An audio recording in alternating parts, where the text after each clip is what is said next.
Or, ces dernières semaines, 70 coalitions, 10 000 acteurs impliqués dans l'agenda des solutions, l'Alliance solaire internationale, le plan de développement des énergies renouvelables en Afrique, coalition innovation en faveur des technologies vertes, la coalition de haut niveau pour donner un prix au carbone. Et ça doit être aujourd'hui notre engagement principal, donner un prix au carbone pour réorienter les investissements et modifier les choix des entreprises comme des consommateurs. Ici, à cette tribune, je m'engage au nom de la France à ce que le plus vite possible, le prix du carbone puisse être fixé d'abord en France, en Europe, puis ensuite dans le monde entier. C'est la condition pour que nous puissions faire apparaître une nouvelle économie. Quelle est la prochaine étape après ce que nous allons faire aujourd'hui? C'est celle de la ratification, avec l'objectif d'obtenir 55 États, représentant 55% des émissions. 55 États, ils sont là. 55% des émissions, ça doit être possible de les comptabiliser. Alors, je lance là encore un appel pour que chaque pays puisse ratifier le plus vite possible l'accord de Paris. Je demanderai au Parlement français d'autoriser la ratification de l'accord de Paris d'ici l'été et je souhaite que l'Union européenne donne l'exemple d'ici la fin de l'année pour que l'accord puisse entrer le plus rapidement possible en vigueur. Mesdames et messieurs, il faut aller plus vite, encore plus vite, car le temps presse. Il faut que nous puissions adopter des stratégies bas carbone. Il faut que nous puissions mobiliser les financements qui ont été la clé de l'accord de Paris. 100 milliards de dollars d'ici 2020 et plus, si nous le pouvons. Faire que chacun puisse, là encore, montrer l'exemple, et notamment les pays développés. Et c'est ce que fera la France, en augmentant ses financements annuels pour le climat de 3 à 5 milliards d'euros d'ici 2020. De la même manière, nous augmenterons notre participation pour la lutte contre la désertification, pour financer l'adaptation. Et nous utiliserons les dons et pas simplement les prêts. J'en termine. Mesdames et messieurs, il n'y a pas que les États qui doivent agir. C'est le monde entier qui doit prendre conscience de ce qui s'est fait à Paris, de ce qui se prolonge à New York, de ce qui va être ratifié dans vos parlements. Chacun doit se sentir concerné. Alors gardons en mémoire cette phrase de David Thoreau qui nous rappelait que personne n'a la responsabilité de tout faire, mais chacun doit accomplir quelque chose. Je vous fais confiance au nom des pays que vous représentez pour susciter cette mobilisation, pour garder l'espoir dans l'avenir, pour permettre aux générations nouvelles d'être fiers de vous et d'être capables de vivre dans un monde où il n'y aurait pas d'inquiétude par rapport à ce que l'humanité peut produire. L'humanité peut toujours produire le meilleur, même si elle est capable du pire. Alors aujourd'hui, nous avons fait en sorte que le meilleur soit possible. Continuons à écarter tout ce que le pire est capable de détruire, c'est-à-dire le bien le plus précieux, celui dont nous avons hérité, celui que nous devons entretenir, celui que nous devons porter au-delà de nos propres vies et qui s'appelle l'humanité. Merci.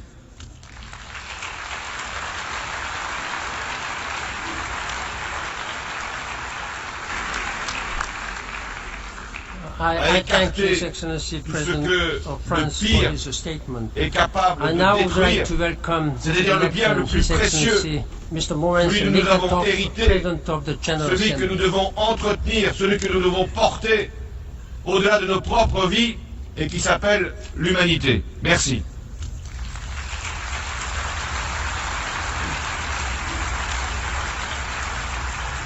Heads of State and Government, À écarter ce que le pire est capable de détruire, c'est-à-dire le bien le plus précieux, great honor celui de nous.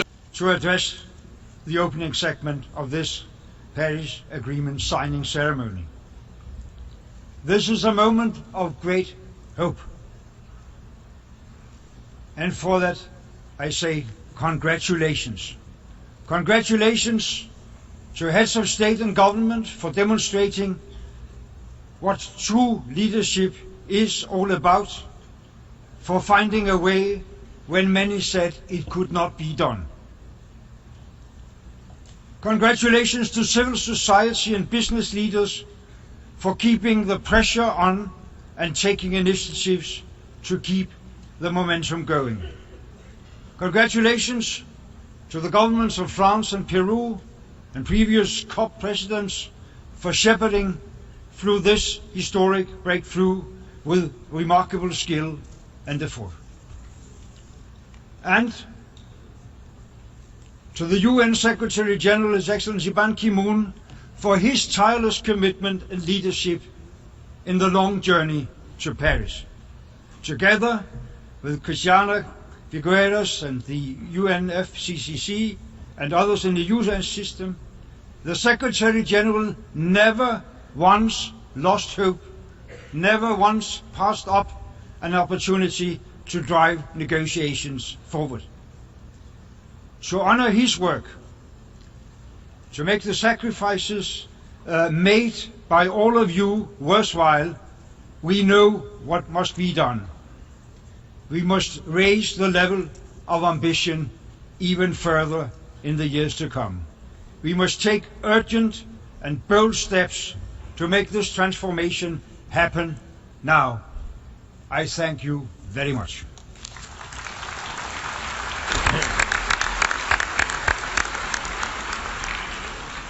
I thank His Excellency President of General Assembly for his leadership and statement. I now would like to welcome to the lectern His Excellency Mr. Ollanta Humala, President of Peru.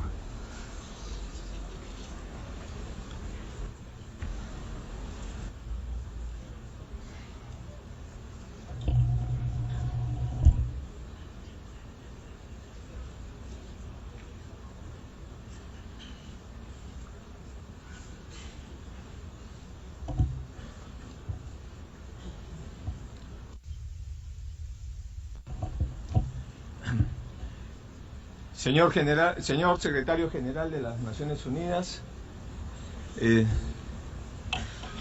señor Presidente de la Asamblea General de las Naciones Unidas, señores miembros del panel de las Naciones Unidas,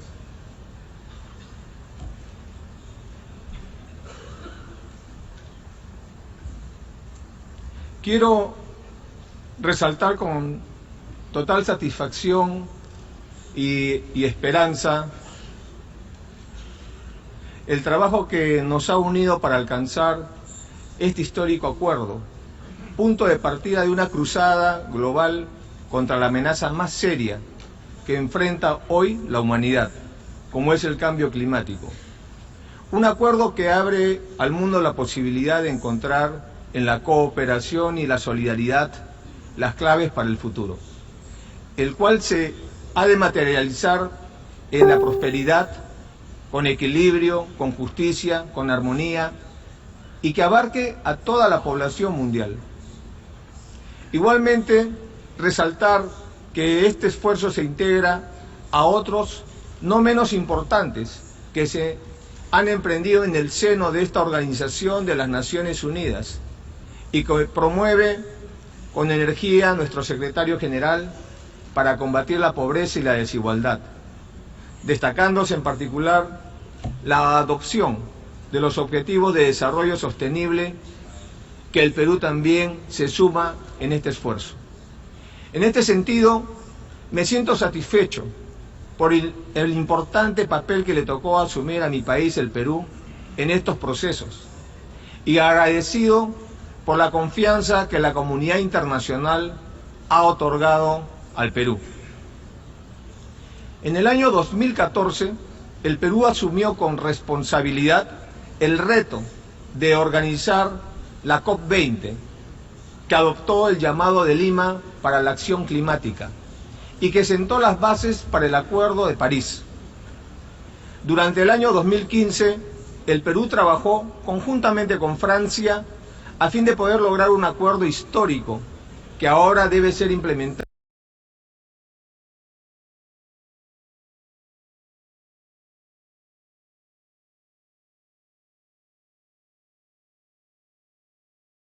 y representantes de los gobiernos para su suscripción y en algunos casos ratificación, ponen en valor todo este esfuerzo desplegado en la ardua tarea de esta negociación global. Nos motiva, como dije 2 años atrás, la necesidad de movilizar la mayor alianza de la historia para el clima y el desarrollo, para reconciliarnos con el planeta y asegurar para el futuro un mundo con sostenibilidad a través de la eliminación de la pobreza y con inclusión social y con el pleno respeto de los derechos humanos y la igualdad de género y la clara convicción de que nadie debe ser excluido ni dejado atrás. El Acuerdo de París contiene importantes obligaciones que debemos asumir como comunidad internacional, como conjunto, de acuerdo al principio de responsabilidades comunes, pero diferenciadas, lo que supone intensificar el diálogo y fortalecer la cooperación. Se requiere, pues, en particular, el decidido compromiso de la comunidad internacional a través de esta cooperación para seguir impulsando el financiamiento climático destinado a las acciones de mitigación como adaptación y para promover la inversión hacia una economía baja en carbono y resistente al cambio. Los retos de París suponen también continuar con un trabajo inclusivo, a fin de que todos los países puedan participar en el proceso hacia su implementación. Los mismos que los distintos organismos internacionales cuyo mandato están vinculados a la acción climática y los actores no estatales están comprometidos. Quiero igualmente destacar la importancia de la Agenda de Acción Lima-París, que debe continuar vigente en el proceso hacia Marrakech, por tratarse de una iniciativa promovida por la Secretaría de las Naciones Unidas, la Secretaría de la Convención, así como también por el Perú y por Francia, y está orientada a impulsar la acción climática en diversos niveles e involucra a todos los sectores de la sociedad y de la red climática a nivel mundial.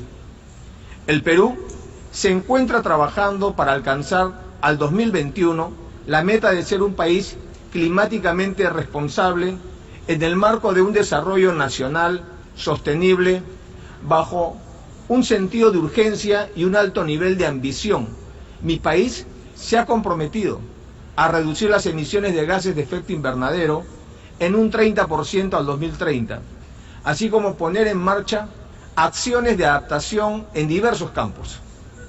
En su componente de adaptación, la contribución peruana presenta objetivos para reducir los niveles de vulnerabilidad en las áreas de agua, agricultura, pesca, bosques y salud, entre otros, y además en 5 áreas transversales: gestión de riesgos de desastres, infraestructura pública resiliente, lucha contra la pobreza, igualdad de género e interculturalidad y promoción de la inversión privada.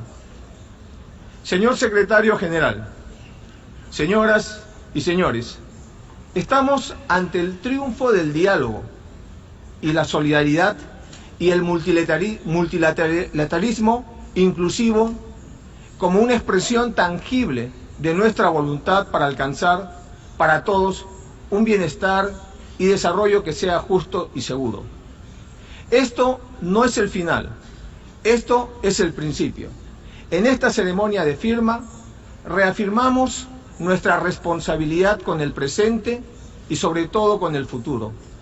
Creemos que hoy día podemos ratificar la mayor alianza que el planeta, que la humanidad puede hacer contra un enemigo común como es el cambio climático.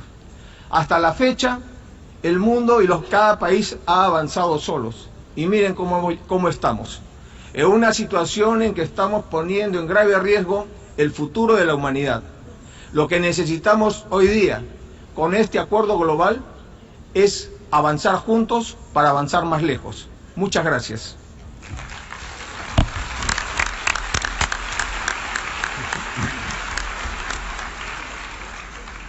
I thank His Excellency President of Peru for his statement. I now would like to welcome to the lectern His Excellency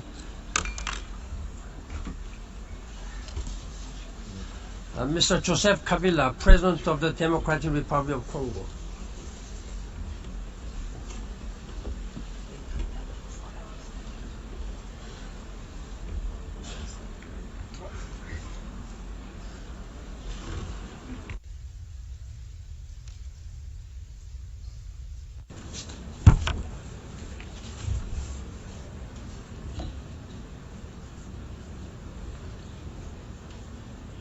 President François Hollande,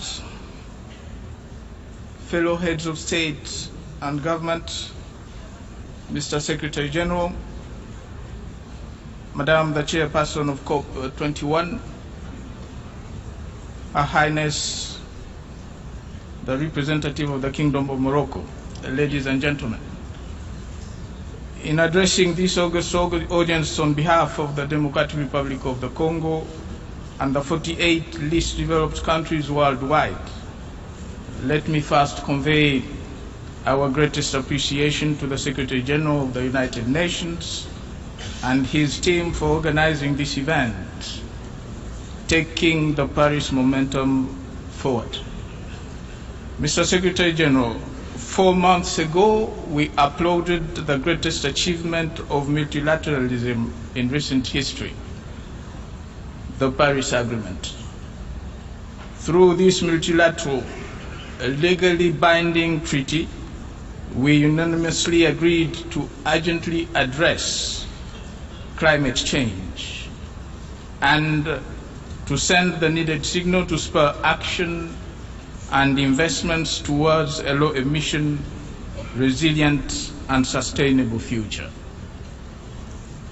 The group of least developed countries among the most progressive in the climate negotiations process played a significant role and successfully contributed to building important components of the Paris Agreement. Though it was not mandatory, 47 least developed countries communicated their intended nationally determined contributions with ambitious, unconditional, and quantifiable elements. Mr. Secretary General, for the group of LDCs, today is not a mere symbolic event. It is an important opportunity to reaffirm the positive spirit and the narrative we created in Paris. Our commitment to collective action to move in one irreversible direction to secure a safer climate. Today's declarations of ambitious actions from the world leaders will send a strong signal that time has come to turn aspirations into concrete actions. Today is an opportunity to outline our timetable for ensuring the agreement will have full force in international law and that it will be implemented. In this regard, ministers from the least developed countries met in Kinshasa early this month to reiterate their commitments to the Paris Agreement. They declared that their governments will take all necessary steps required for the ratification of the Paris Agreement as soon as possible. In the coming years, The climate negotiations will further elaborate the details of the Paris Agreement to develop provisions for environmental and social integrity, set the structures for further increasing ambition consistent with the long-term goals agreed in Paris, to hold global temperature increase to well below 2 degrees Celsius, and to pursue efforts to limit temperature rise to 1.5 degrees Celsius target. It will be crucial to respond to the opportunities to communicate and implement new nationally determined contributions every 5 years. Needless to say that the Paris Agreement creates many challenges and opportunities for our economies to reach many of the goals set by the agreement. Predictably and significantly increased financial flows and other resources must be put in place, enabling robust action in our countries and also to enhance resilience capabilities to the adverse effects of climate change. Enhanced options and actions on adaptations will be required. Monsieur le Président François Hollande, Monsieur le Secrétaire général des Nations Unies, poursuivant ce mot en ma qualité de président de la République démocratique du Congo, je m'empresse de vous transmettre les salutations de filles et fils de ce beau et grand pays qui fonde beaucoup d'espoir en l'accord de Paris, dont mon pays s'engage à accélérer la ratification et partant l'entrée en vigueur. La République démocratique du Congo est consciente de la nécessité d'un effort mondial pour inverser les tendances du réchauffement de la planète. En témoignent des engagements ambitieux contenus dans sa contribution prévue, déterminée au niveau national de réduire ses émissions de gaz à effet de serre de 17% entre 2020 et 2030 par rapport au maintien du statu quo. Cela représente un effort considérable pour un pays qui œuvre résolument pour sa reconstruction et son émergence.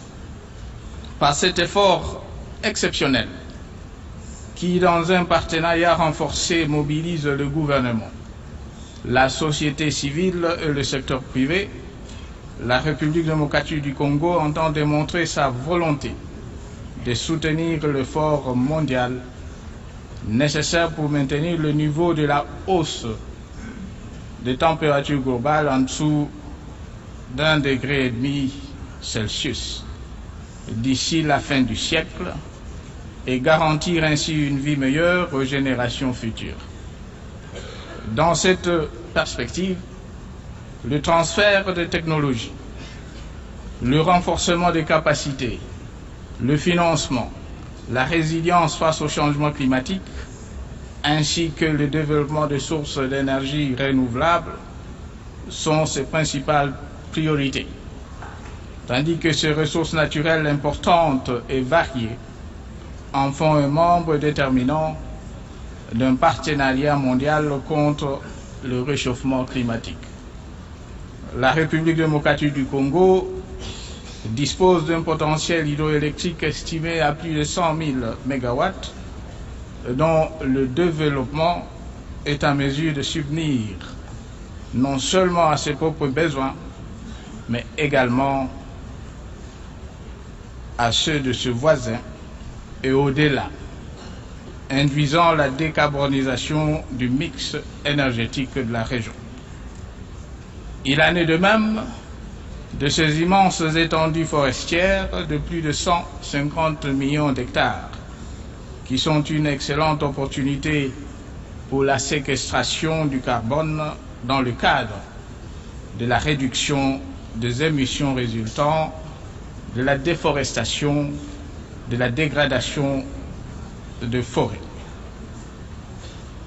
Aussi s'est-elle engagée dans la voie de la gestion durable de ces forêts, sous-tendue par un cadre d'aménagement visant en priorité les forêts de production et avec pour objectif de garantir l'équité sociale et économique ainsi que la satisfaction des besoins légitimes des communautés de base qui demeurent les gardiens naturels de dites forêts.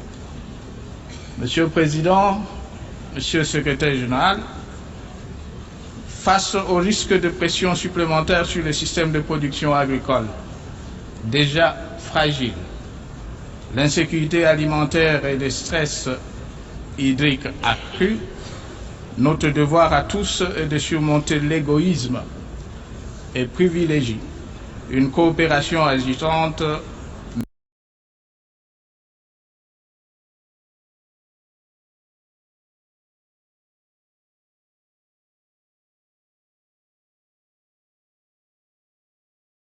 et mettons en œuvre l'accord de Paris sur les changements climatiques. Il en va de l'avenir de la progéniture de chacun de nous. Il en va de l'avenir même de l'humanité. Monsieur le Président, Monsieur le Secrétaire général, Mesdames et Messieurs, je vous remercie.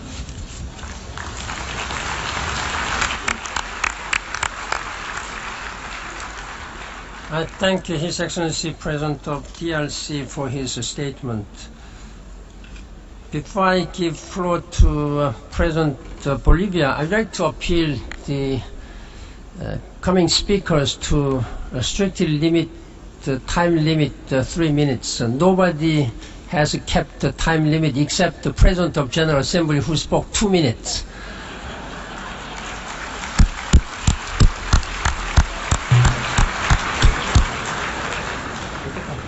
I'm afraid we are far behind the schedules. We are supposed to start the signing ceremony from 9:50. We have just 20 minutes left, but I'm afraid that it's very difficult to embarrass any head of state and government while they are speaking.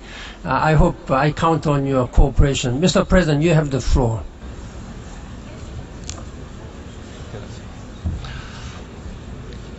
Hermano Ban Ki-moon, secretario general de las Naciones Unidas, hermanas y hermanos presidentes, delegaciones que representan al planeta Tierra. Hoy es el Día Internacional de la Madre Tierra, un día importante para quienes defendemos la cultura de la vida y la paz con justicia social. Las civilizaciones ancestrales e indígenas del mundo nos han enseñado que la tierra no es un objeto que se vende, no es una mercancía que se comercializa en el mercado de carbono. Mis abuelos, mis padres y mi comunidad me enseñaron que la tierra es nuestra madre, es nuestro hogar, que se debe respetar y se debe proteger. El enemigo principal de la vida es el consumismo, individualismo, mercantilismo, guerrerismo, armamentismo, el lucro y el lujo. El enemigo de la vida, en síntesis, es el sistema capitalista, por tanto hay que erradicarlo. En la actualidad somos testigos de las graves catástrofes del planeta. Con solo haberse incrementado la temperatura en menos de 1 grado centígrado, hoy vivimos el impacto de sequías, tifones, huracanes, inundaciones, entre otros eventos extremos. Si no cumplimos los acuerdos y nuestros compromisos de París, en los próximos 20-30 años, la temperatura subirá entre 5 a 6 grados centígrados y seremos testigos de la destrucción del planeta y de la vida. El acuerdo puede ser el mejor o el peor instrumento para cambiar esta realidad, dependerá de su implementación. El Acuerdo de París es un paso importante, pero no es suficiente para salvar nuestra madre tierra. Debemos resolver las causas estructurales de la crisis climática. Queridos hermanas y hermanos, son más importantes los derechos de la madre tierra que los derechos individuales. No existirá la vida sin los derechos de la naturaleza. El planeta, la madre tierra, puede existir mejor sin el ser humano, pero el ser humano no puede vivir sin ella. Debemos proteger nuestro medio ambiente y para ello es imprescindible que se adopte en el marco de las Naciones Unidas la Declaración Universal de los Derechos de la Madre Tierra. Los pueblos del mundo debemos seguir trabajando en la constitución del Tribunal Internacional de Justicia Climática y Defensa de los Derechos de la Madre Tierra, que cumpla las siguientes tareas: juzgar y sancionar a los estados responsables de la crisis climática en el marco de la responsabilidad común pero diferenciada y la responsabilidad histórica. Juzgar y sancionar a las empresas causantes de graves daños socioambientales. Hermanas y hermanos, para terminar, si no se cumplen estos acuerdos y no cambiamos el sistema capitalista, en el futuro viviremos la destrucción de la humanidad y la vida. Queridos hermanos, acompáñenme a decir: Pachamama o muerte, Madre Tierra o muerte. Muchas gracias.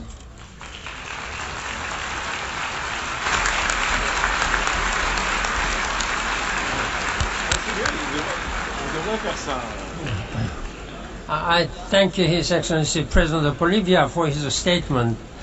And now I'd like to give floor to Her Excellency Dilma Rousseff, President of Brazil.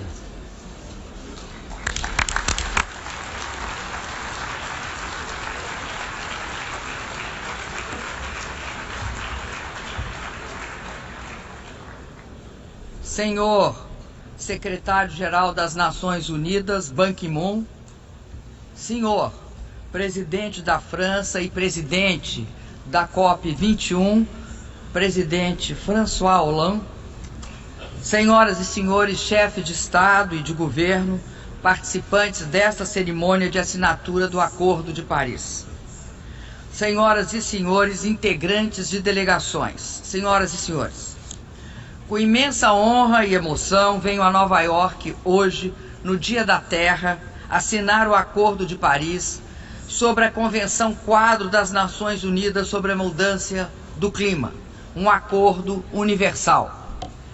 Sua conclusão exitosa, em dezembro de 2015, representou um marco histórico na construção do mundo que queremos.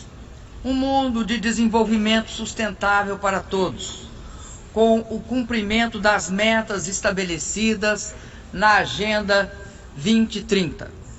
O êxito deve muito à atuação do governo francês, à judiciosa e paciente construção do acordo pelo presidente François Hollande e também ao secretário-geral da ONU, Ban Ki-moon.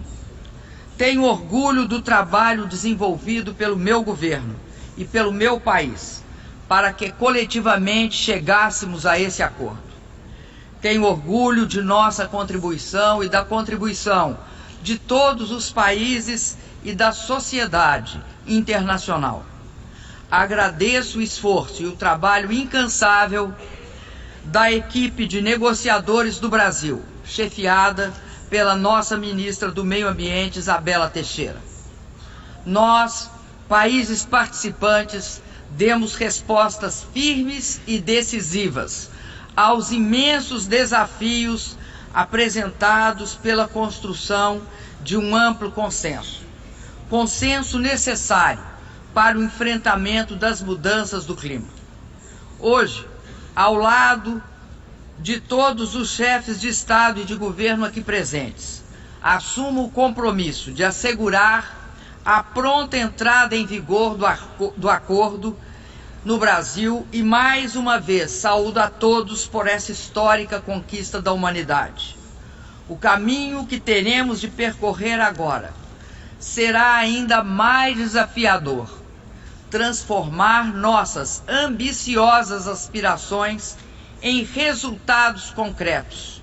Realizar os compromissos que assumimos irá exigir a ação convergente de todos nós, de todos os nossos países e sociedades, rumo a uma vida e a uma economia menos dependente de combustíveis fósseis, dedicadas e comprometidas com práticas sustentáveis na sua relação com o meio ambiente. Países em desenvolvimento como o Brasil têm apresentado resultados expressivos na redução das emissões e se comprometeram com metas ainda mais ambiciosas.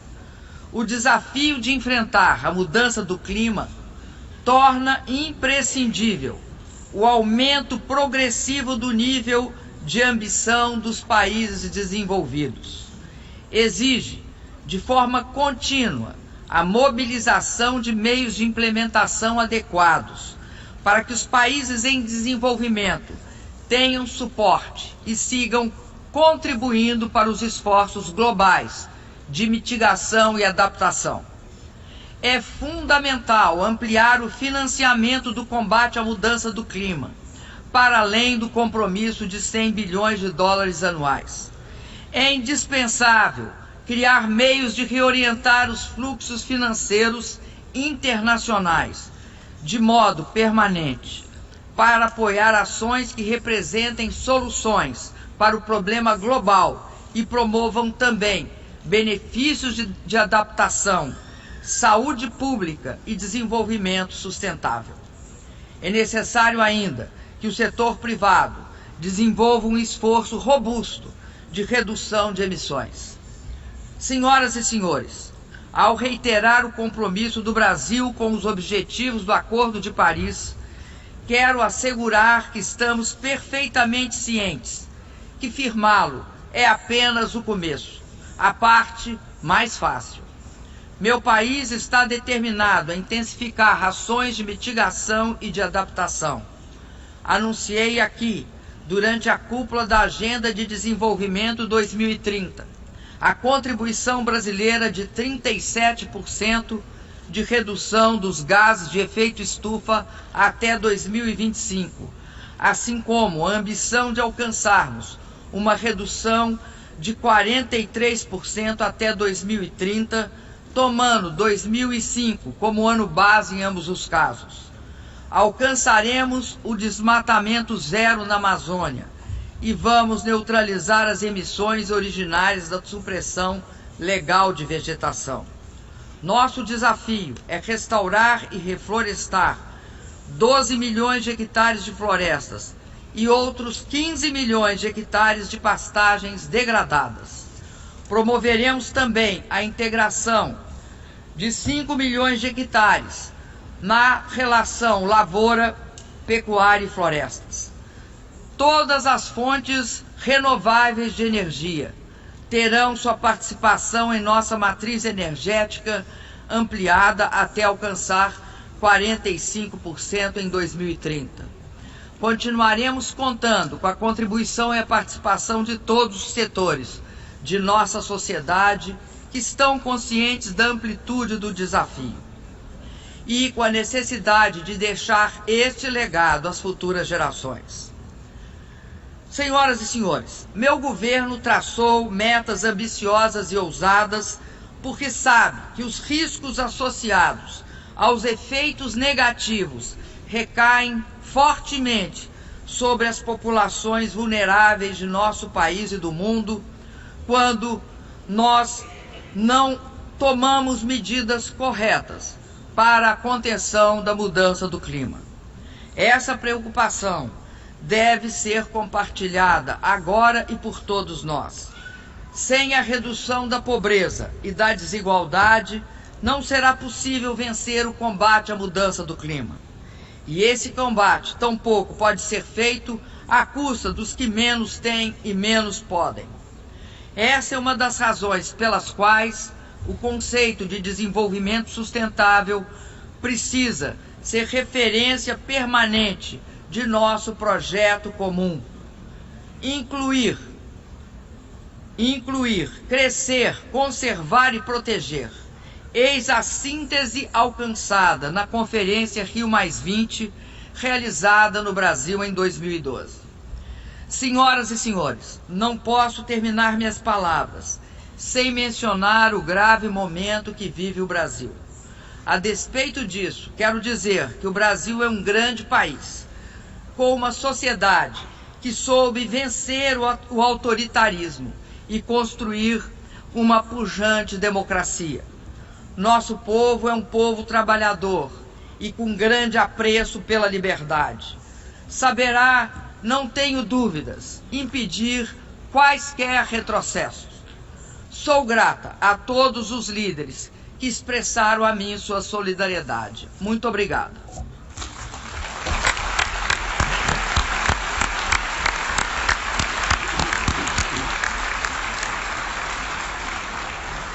I thank Her Excellency President of Brazil for her statement and leadership. I now would like to welcome to the lectern His Excellency Mr. Zhang Gaoli.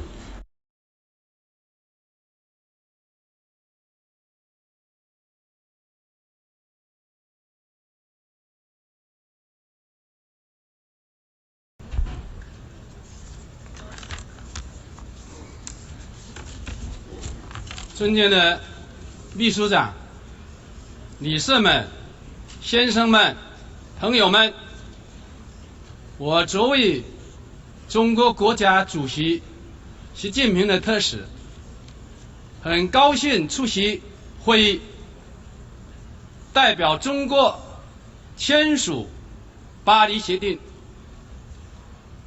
巴黎协定是全球应对气候变化的里程碑。我们在这里共同签署这一协定，是为了进一步的展示应对气候变化的决心和行动。中国积极推动达成巴黎协定。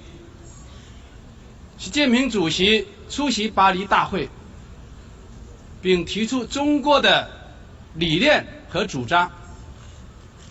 在巴黎协定谈判的过程中，中国发挥了重要的作用。中国是负责任的发展中的大国，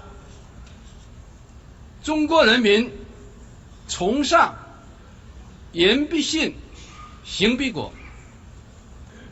我们将为认真落实巴黎协定做出艰苦不懈的努力。第一，尽早参加巴黎协定。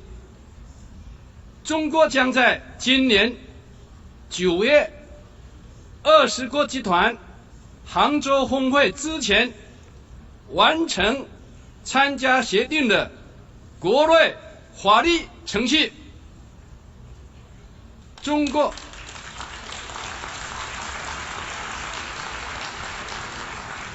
，Thank you。中国已向其他20国集团成员发出倡议，并将与世界各国一道，推动协定获得普遍的接受和早日生效。第二，做好国内温室气体的减排工作。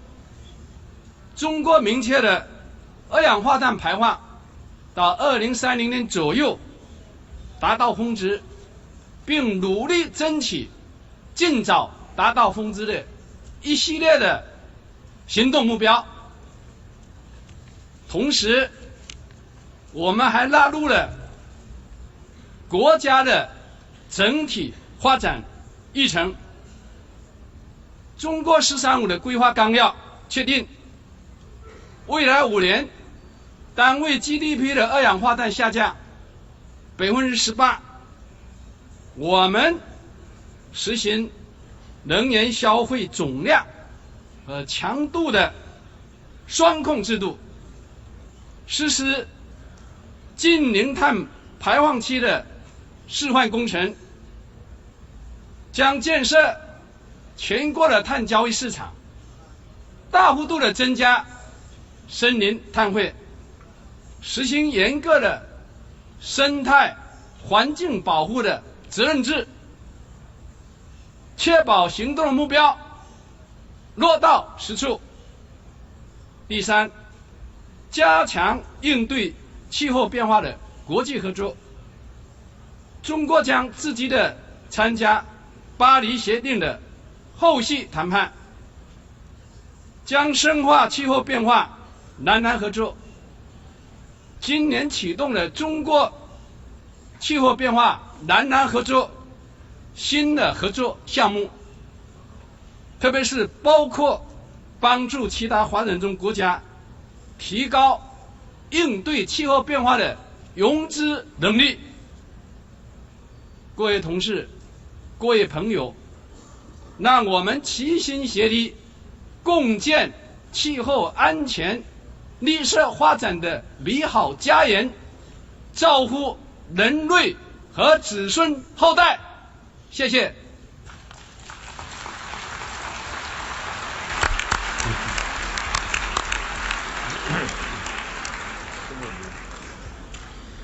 I thank His Excellency Vice Premier of China for his statement and welcome intention to ratify before a G20 summit meeting. That's a great news. Thank you very much. Now I'd like to welcome to the lectern His Excellency Mr. Justin Trudeau, Prime Minister of Canada.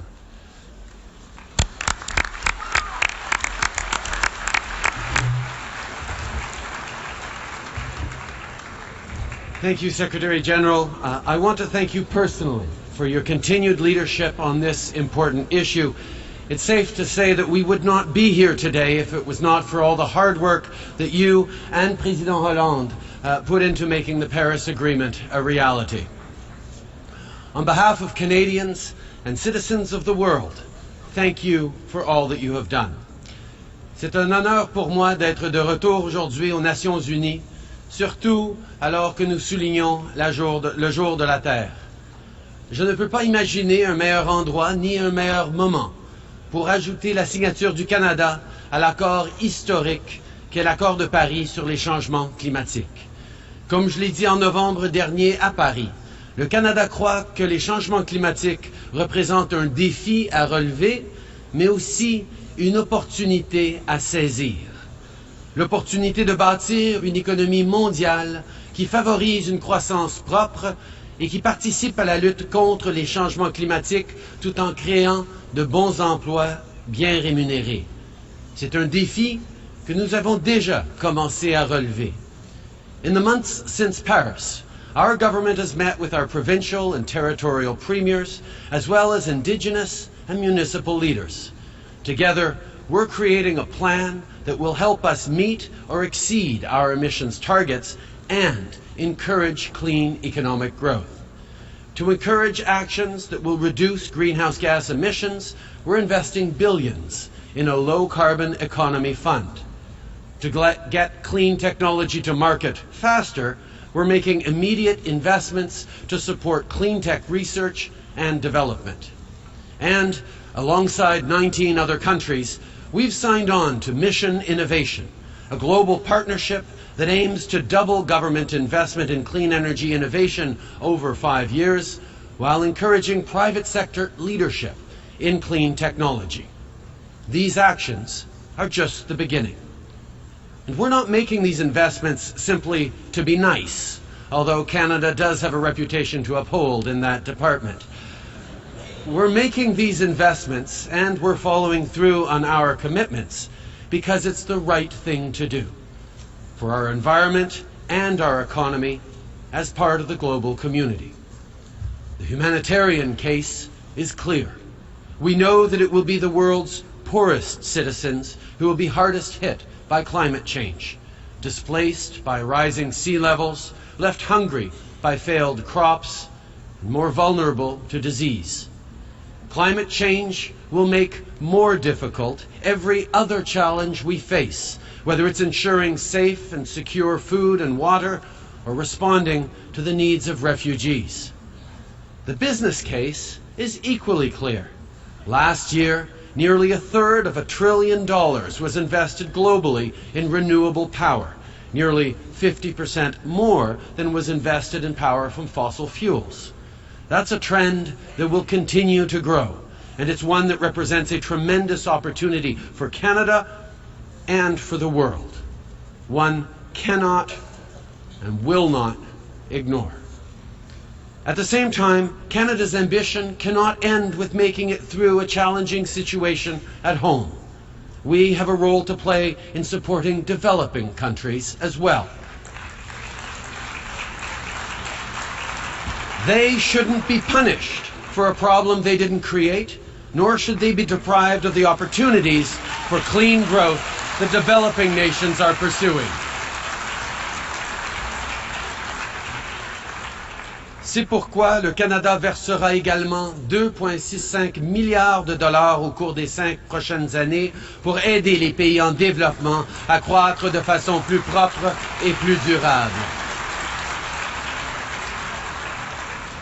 Ces mesures s'ajoutent à l'accord de Paris qui sera déposé à la Chambre des communes le mois prochain et qui sera ratifié plus tard cette année.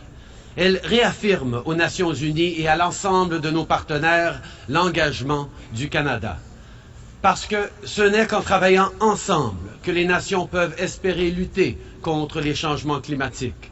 Ce n'est qu'en travaillant ensemble que nous pouvons apprendre les uns des autres, mettre à profit nos connaissances communes et développer des économies aussi propres que concurrentielles. At the end of the Paris negotiations, Secretary General Ban Ki-moon said of the resulting agreement that what was once unthinkable has become unstoppable. Today, with my signature, I give you our word that Canada's efforts will not cease. Climate change will test our intelligence, our compassion, and our will. But we are all equal to that challenge. I encourage other signatories to move swiftly, to follow through on their commitments as we will, and encourage those countries that are not in a position to sign today to follow shortly. In every possible sense, we are all in this together. Together, we will make ours a better world. Merci beaucoup. Thank you. Thank you.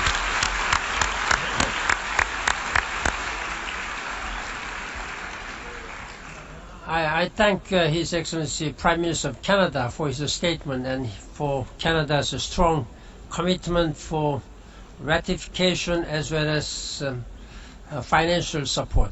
I thank for his leadership. Now I'd like to invite His Excellency Mr. Matteo Renzi, Prime Minister of Italy.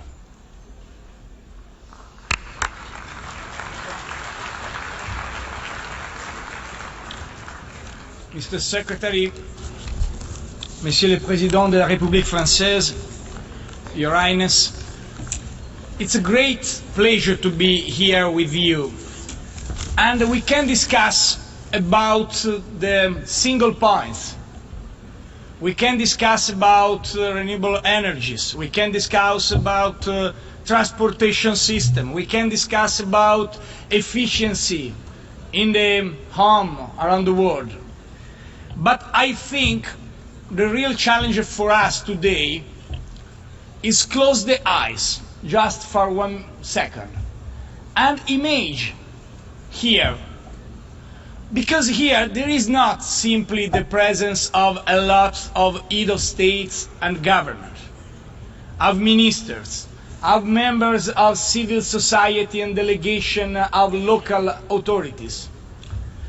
Today, with us, if you close the eyes, you can see our sons and our grandsons finally for the first time after a lot of years, in this room, in this assembly room, very prestigious, but very rich of divisions during the single days, finally we host a place of vision and not divisions. Finally, we offer a signal of responsibility for our sons and our grandsons. Finally, we give a message of hope.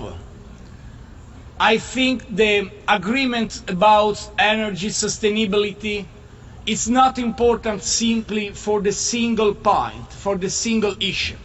We are very proud as Italians for our results and the next results.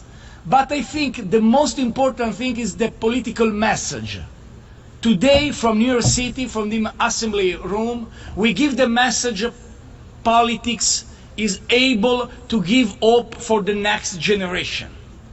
And so, we will continue in the next months to work together for the single point of implementation of Paris Agreement.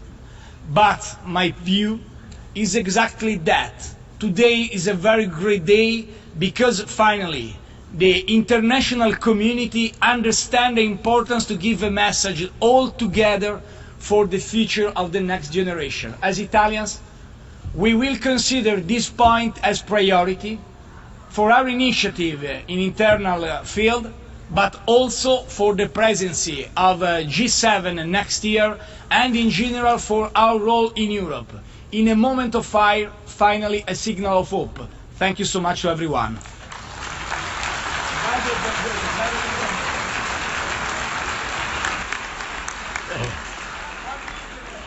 Thank you very much. I thank His Excellency.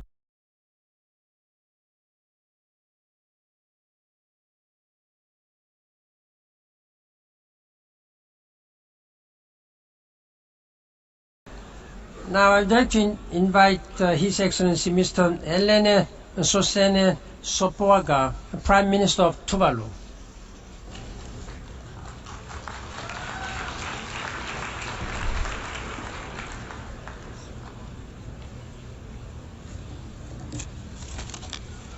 Your Excellency, Secretary General of the United Nations, Excellencies, today represents a historic moment. We, heads of governments and representatives of government, are attending a signing ceremony for an agreement that will change the world, and we have now set ourselves on a path to properly address climate change, the Paris Agreement. Some may say it's only a small step, but we must and need to make this step a huge one. We need to take the Paris Agreement and mold it into an international call to action. It must become a document of revival. With the necessary effort by all of us, the Paris Agreement will change our lives and the lives of future generations. We must make this happen. We are all here to sign the agreement, but this is only the first step. We must also ratify the agreement to make sure it enters into force at soon as earliest possible time. We, the people of Tuvalu, are so committed to the Paris Agreement that our own parliament has already agreed to ratify. And this is also the sentiments I hear from small island developing states all over the world. Personally, I have strong attachment to this work and this historic achievement of the Paris Agreement. Being the first Tuvalu representative to the United Nations to advocate, to address climate change, and also the chief negotiator of Tuvalu and AOSIS sits in climate change at once. I have great pleasure to see a final comprehensive agreement being adopted and ready to be signed by the world here in Paris. My thanks go to my fellow colleagues, leaders of Tuvalu, leaders of the Pacific, and all regions of small island developing states, and our ambassadors and negotiators of climate change for their sterling work and effort.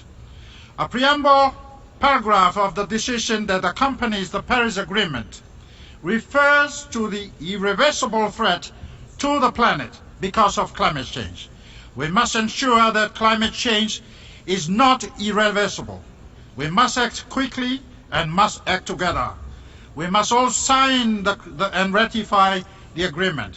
Climate change is not only to address the concerns of small island developing states like my own Tuvalu. It's everyone's concern. I welcome the IPCC's decisions recently to look and report on the impact of a temperature of a world with a temperature of 1.5 degrees Celsius. And I suspect that report will further confirm the serious implications for small island countries like my own. It will also spell out the urgent necessity for actions to avoid the irreversible threat to our existence. I'd also like to refer to the preamble paragraph of the agreement, which includes a reference to human rights, the rights of indigenous peoples, migrants, as well as gender equality, empowerment of women, and intergenerational equity. There is much that can be read in this paragraph. The key message is that we must make sure that no one is left behind. I want to also refer to one group of people within that paragraph. These are the migrants. Recent studies suggest that 62,000 people every day are displaced due to climate change. This is a staggering figure, and it should ring alarm bells throughout the world. The plight of people, Mr. Secretary General, Excellencies, displaced within countries and across borders must be addressed as a matter of urgency. I would like to seek a UN General Assembly resolution establishing a system of legal protection for people displaced by climate change and to ensure they are afforded the necessary support and protection of rights they need and deserve. I should add that the concern about displaced people is not an indication that the Tuvalu people want to migrate and leave their home islands. This is certainly not the case. We want to continue to stay and remain in our islands. Our concern here is about displacement of human beings, a humanitarian concern. This is one aspect of the loss and damage agenda, Mr. Secretary General. I wish to take this opportunity particularly to acknowledge the vision of the French presidency of COP21 in their support of our position on loss and damage. We in small island developing states urgently need better access to climate change financing to protect our people and our islands. Disbursement of the Green Climate Change Facility and other international agreed financing facility must be based on accessibility and the level of vulnerability, and not on how well a party can write its adaptation or mitigation proposals. And we, like many other regions of the world, also need insurance mechanisms to help us rebuild from these disasters. I'm hoping that we can get funding support from donors for a Pacific Island climate change insurance facility, and I seek international support for such a facility.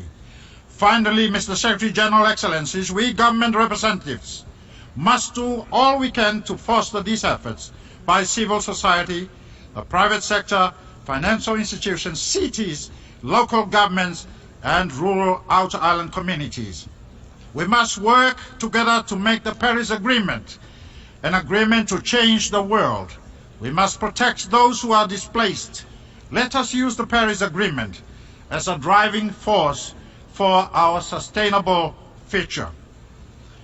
The Paris Agreement, in the view of Tuvalu, is a canoe for a journey of resilience. We must sail that canoe beautifully with buoyancy and safety so that the Paris Agreement will save Tuvalu and save the world. Thank you very much.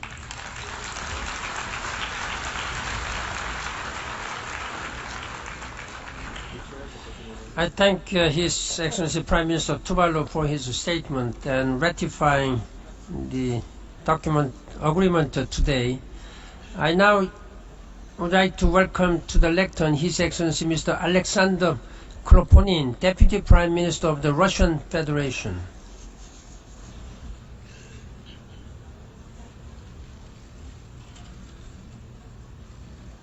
Уважаемый господин генеральный секретарь,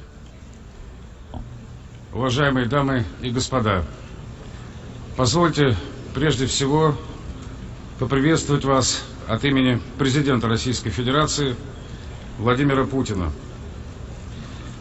Предстоящее сегодня подписание Парижского соглашения подавляющим большинством стран-членов Организации Объединенных Наций безусловно, знаменательный и важный шаг на пути достижения международным сообществом целей по противодействию глобальному изменению климата. С принятием Парижского соглашения создаются международно-правовые рамки для долгосрочных климатических действий, объединяющие усилия развитых и развивающихся стран, в том числе всех основных эмиттентов парниковых газов, а международные усилия дополняются национальными вкладами по снижению эмиссий.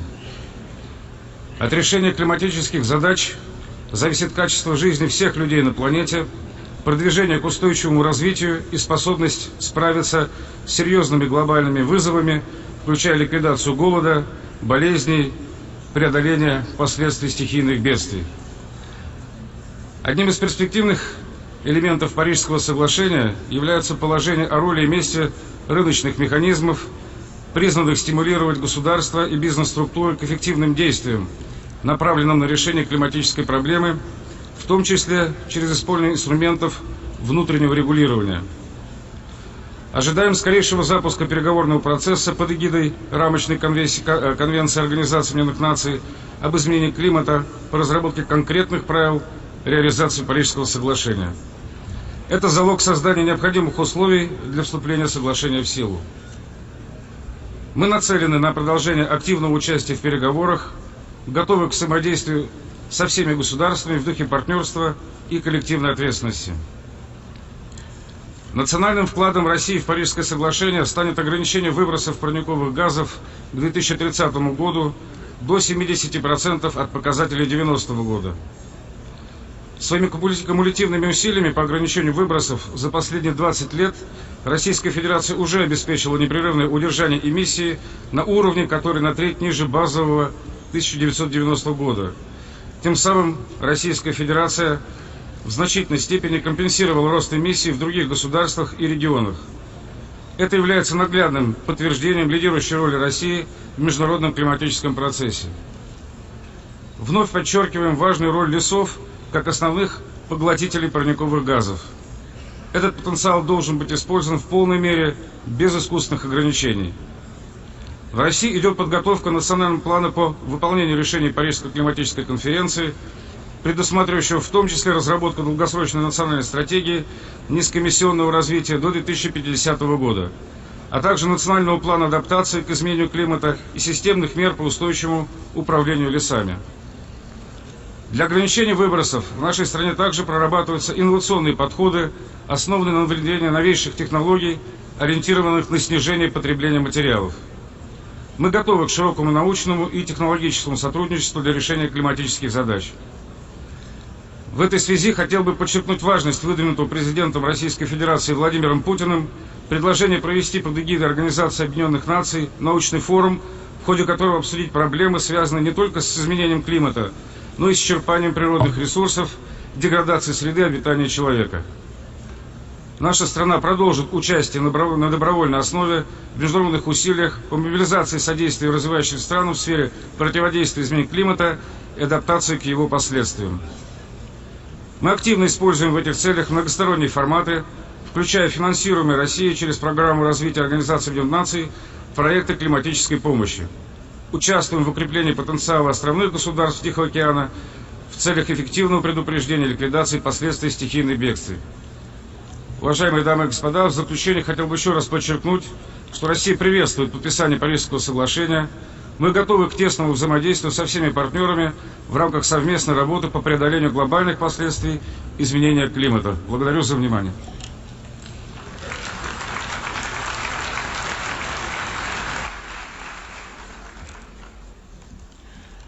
I thank His Excellency Deputy Prime Minister of Russian Federation for his statement.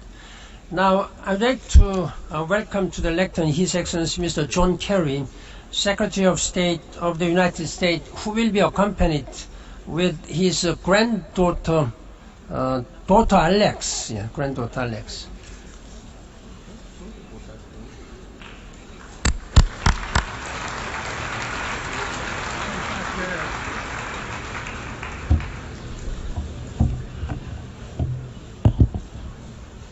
Mr. Secretary General, Monsieur le Président de la France, Your Excellencies, friends and partners in this significant endeavor. It's an enormous privilege to be here on Earth Day to join in signing this historic agreement. I was a young organizer and speaker not so long back from Vietnam on the first Earth Day in 1970. And I was a young senator and advocate in Rio in 1992 when we held the first Earth Summit. To say the least, it has been an interesting journey of 46 years to this podium today. And after many COPs, many miles traveled, and many more debates, it's fair to say that all of us could feel an extraordinary sweep of emotion and joy at the moment in Paris when 196 nations simultaneously said a resounding yes. We will do our part. We will live up to our responsibility to future generations, and together, citizens of the world, we will work to save our planet from ourselves. Now that was a special moment in the plenary at Le Bourget, one that I am confident those who were privileged to be there will never forget. So for certain, today is a day to mark and to celebrate the hard work done by so many to win the battle of securing the Paris Agreement. But knowing what we know, this is also a day to recommit ourselves to actually win this war. Paris was a turning point in the fight against climate change. Paris marked the moment when the world finally decided to heed the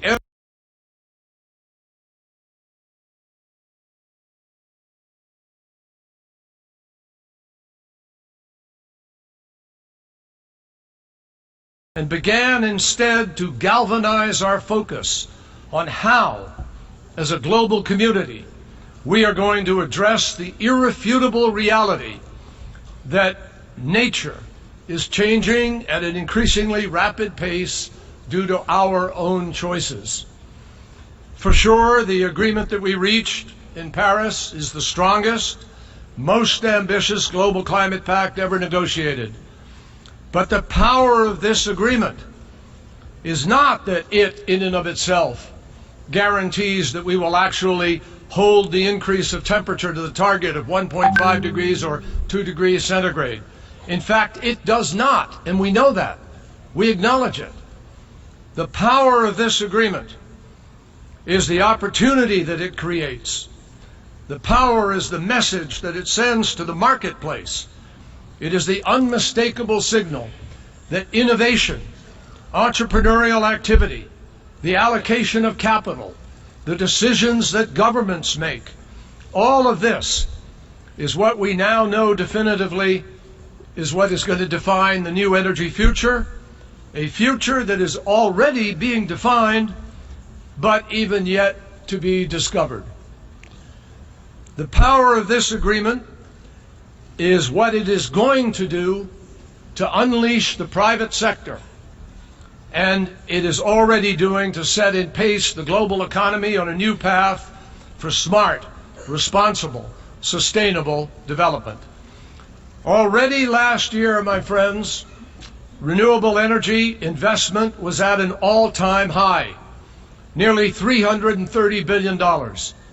And it is predicted that we will invest tens of trillions of dollars by the middle of this century. For the first time in history, despite the low prices of oil, coal, and gas, more of the world's money were spent fostering renewable energy technologies than on new fossil fuel plants. Today we know the new energy future, the efficiencies, the alternative resources, the clean options. None of what we have to achieve is beyond our capacity technologically. The only question is whether it is beyond our collective resolve. Indeed, even in the time since we convened in Paris, we have seen new evidence of the danger that the climate change pace poses to our planet. We learned that 2015 was the hottest year in recorded history by far. And we learned that after knowing that the past decade was the hottest on record. And the one before that was the hottest on record. And the one before that, the third hottest on record. And now we know that this year is already on track to be the warmest of all, and last month, March, was the hottest recorded March in all of history. This past winter, the maximum extent of Arctic sea ice was the lowest ever reported, breaking the record that was set just 1 year ago. So the urgency of this challenge is only becoming more pronounced. And that is why our gathering today is, in fact, historic. The United States looks forward to formally joining this agreement this year, and we call on all of our international partners to do so. As the first Earth Day proved here in the United States, when 20 million Americans came out into the street and said, we do not want to live beside a toxic waste dump. We do not want rivers that actually light on fire. When enough people come out and make their voices heard, when they turn their policy into a voting issue, when they work together towards the same real goal, then measurable change is possible. Today, as we think of the hard work ahead, I am reminded of Nelson Mandela's very simple words. It always seems impossible until it is done. And while it isn't done yet, today we are on the march. And for our children and our grandchildren, we are living up to President Kennedy's inaugural admonition that here on earth, God's work must truly be our own. Thank you.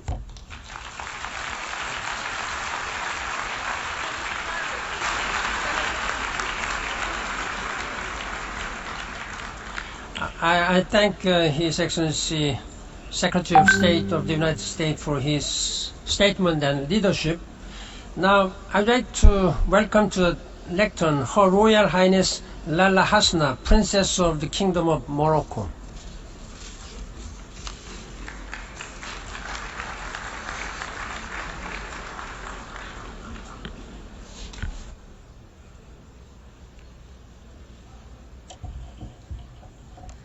الحمد لله وحده والصلاة والسلام على مولانا رسول الله وآله وصحبه.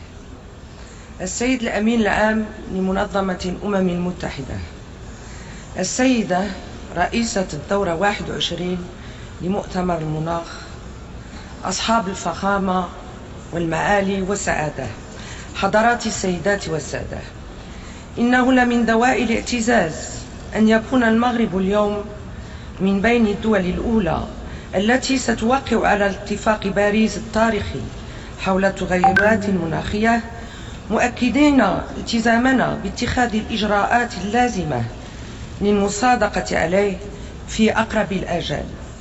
وأود الإشادة بما أبانت عنه الرئاسة الفرنسية لهذه الدورة من قيادة محكمة وانخراط تام مكناها من تعبئة الموارد وتوفير الشروط الضرورية التي أتاحت تحقيق التوافق حول اتفاق باريس.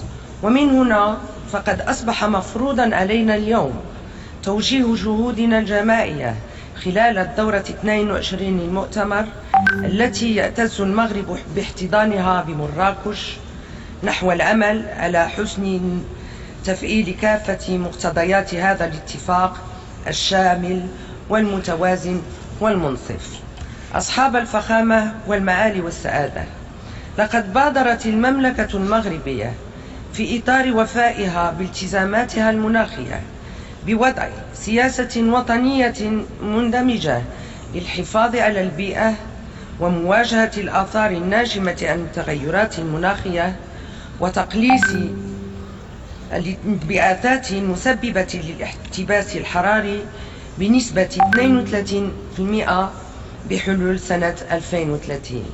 وفي هذا الإطار أقدم المغرب على عدة مبادرات للانخراط في الاقتصاد الأخضر، واعتمد الميثاق الوطني للبيئة واستراتيجية النجاة الطاقية، إضافة إلى تحرير قطاع الطاقات المتجددة، وهو ما جعله يرفع من سقف طموحاته من خلال استراتيجية وطنية تهدف لبلوغ نسبة 52% من الطاقات المتجددة من مجموع الحاجيات الوطنية في أفق 2030، وذلك بفضل مشاريعه الكبرى وخاصة في مجال الطاقات الشمسية والريحية.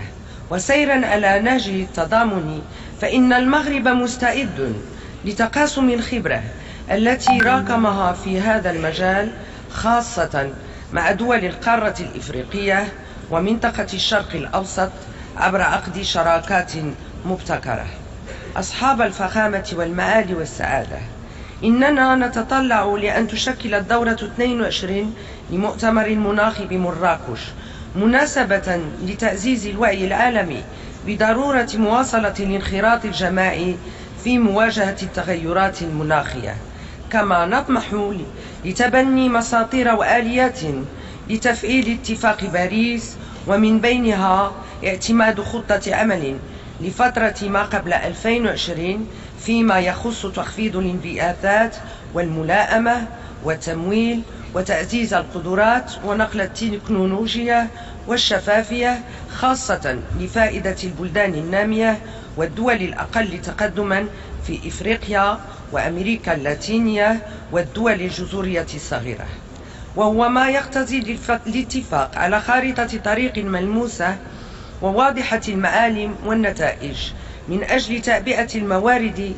المالية الضرورة لتمويل المشاريع، وذلك من أجل تشجيع التغيير الذي نتطلع لتحقيقه على مستوى نماذج الاستثمار الخاص. وإن الانتقال الطاقي المنشود يقتضي الاستفادة من كل الآليات التحفيزية وفرض تسعيرة مقابل انبعاث الكربون وتغطية كل القطاعات الأساسية بما فيها التأمين والنقل الجوي والبحري، كما يجب إيجاد حلول للعراقيل الإيكولوجية التي تعيق التجارة، ودعم الجهود التي تبذلها البلدان النامية في سبيل تنويع اقتصاداتها والاستفادة من البراءات على أسس تفضيلية. أصحاب الفخامة والمعالي والسعادة، لقد تمكنا خلال الدورة 21 لمؤتمر المناخ من وضع أسس نظام مناخي جديد تضامني وطموح، وبذلك يكون مؤتمر باريس قد دشن عهد الكربون المنخفض. ومن هذا المنطلق تشكل المفاوضات المرتبطة بتفعيل اتفاق باريس استمرارا للالتزام بهذا التضامن وروح المسؤولية التي أبان عنها المجتمع الدولي. إننا نعتمد على انخراط كل الأطراف لترجمة الالتزامات المعلنة في باريس إلى أهداف محددة وآليات فائلة ومشاريع ملموسة تجعل من طموحاتنا واقعا يستفيد منه كوكبنا والأجيال الجالية. وسيتشرف المغرب باستقبالكم من 7 إلى 18 نوفمبر 2016 في مدينة مراكش، وذلك من أجل تعزيز الإسهام الفعلي والجماعي في الجهود الدولية لمكافحة التغيرات المناخية. والسلام عليكم ورحمة الله تعالى وبركاته. محمد السادس ملك المغرب.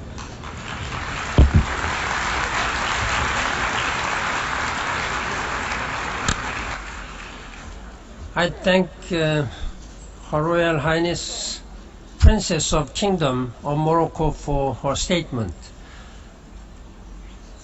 Excellencies, ladies and gentlemen, we have concluded the statement by the government representatives. We have 3 more speakers to do from a representative of business community, a representative of civil society.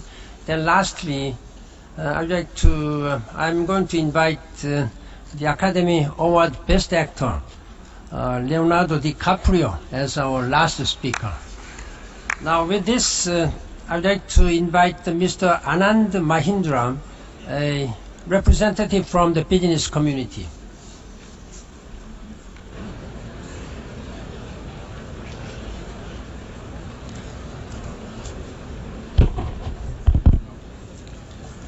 Mr. Secretary General, Excellencies, ladies and gentlemen, this is a moment when, to quote Winston Churchill, the hinge of fate has turned. 196 nations with diverse approaches, interests, and agendas have adopted an unprecedented agreement to safeguard the future of the world as we know it. And this agreement has not come easily. It has emerged after much debate, much discussion, and much churning. And the word churning brings to my mind a story from Indian mythology about the Manthan, the great churning of the cosmic ocean. In that story, after eons of bitter divisions, the gods and the demons decide to put aside their differences and work together to jointly churn the cosmic ocean to obtain its treasures. And that churning is not easy. It results in great upheaval and in turbulence. But at the end of this joint enterprise, wonderful things begin to emerge from the churned ocean. Lakshmi, the goddess of wealth, arises, Chandra, the moon, appears, and most importantly, there emerges the Amrit, or the nectar of eternal life, which is now available to all those who participated in the churning. Now, our transition to a greener way of life is also happening after much churning. But indisputably positive things are beginning to emerge.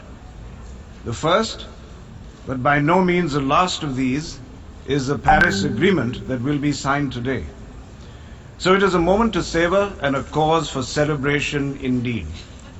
For corporations, this is the first step towards visibly integrating our interests with the interests of the future of the planet.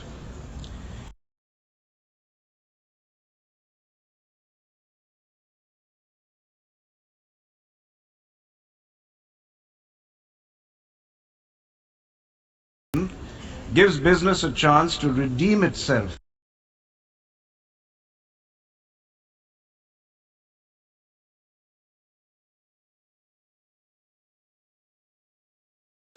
from the trust deficit it had been facing after the 2008 Occupy Wall Street movement. And I am very proud indeed that the corporate world is increasingly coming together to address the critical issue of carbon limitation.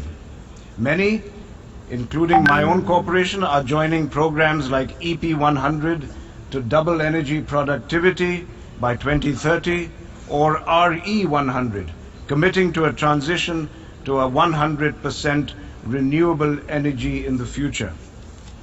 Investments in renewable energy are outstripping investments in conventional energy for the first time. And we at the Mahindra Group of companies are also seeing it as an attractive business opportunity, as I'm sure many others are. We have invested ourselves more than $350 million for a green revenue portfolio, and we are confident that it's going to be one of the best investments we ever made. In conclusion, let me come back to the story of the great churning. At a symbolic level, the churning of the ocean also represents the churning of our inner consciousness. And the signing of the Paris Agreement will demonstrate that the inner consciousness of nations and corporations has indeed been stirred. We have today begun the process by which many brave new things will emerge from this churning. And the ultimate Amrit, or nectar, will undoubtedly be a more sustainable world that the human race will finally deserve to inhabit. Thank you very much.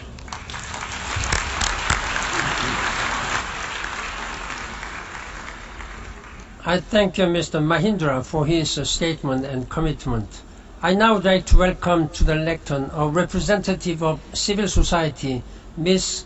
Hindu Umaru Ibrahim from Chad.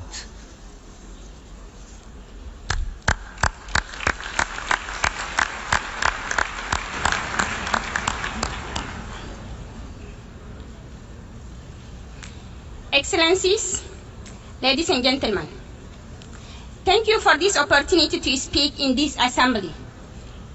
This assembly who decide war and peace, who has now to decide the survival or the death of my community. My people, the Mbororo community nomadic pastoralists, living around Lake Chad forever. More than 30 million people depend on his fragile ecosystem. 30 years ago, my mother used to walk 10 kilometers a day to collect water and food. Today, the young mothers are about to become climate refugees. They cannot walk to Lake Chad because it's vanishing. Our pasture, our livestock, our food, our land are vanishing. Tension between communities are used by some merchant of death and terror such as Boko Haram. Our basic rights and our dignity are under threat. Climate change is adding poverty to poverty every day, and is forcing man to develop participatory 3D mapping project to help the young people and women to manage the few resources left. In another project, we anticipate weather change by use the direction of the wind, cloud observation, birds migration. But our indigenous traditional knowledge cannot solve everything. It cannot end fossil fuel. It cannot protect us from deforestation or land grabbing. السيدات والسادة، اليوم تملك كل المسؤولية التامة التي تمحو بيئة التاخة الموطنية، وهذا قد بدأ. Excellences, Mesdames et Messieurs, dans ma communauté, des milliers de femmes et des enfants n'ont jamais utilisé l'électricité. J'ai aussi vu les dégâts que font les énergies fossiles et surtout les charbons dans les pays industrialisés. Pour nous, la vraie justice climatique, c'est les énergies renouvelables pour tous. Excellencies, if you do not increase finance for adaptation, soon there will be no one to adapt.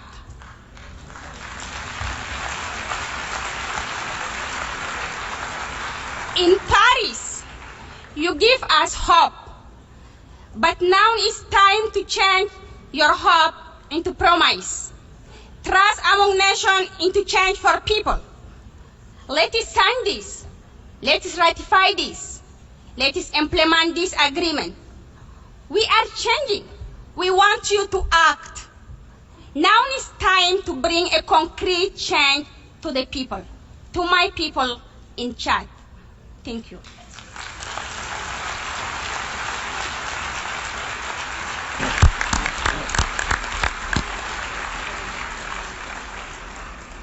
I thank Ms. Ibrahim for her statement and commitment.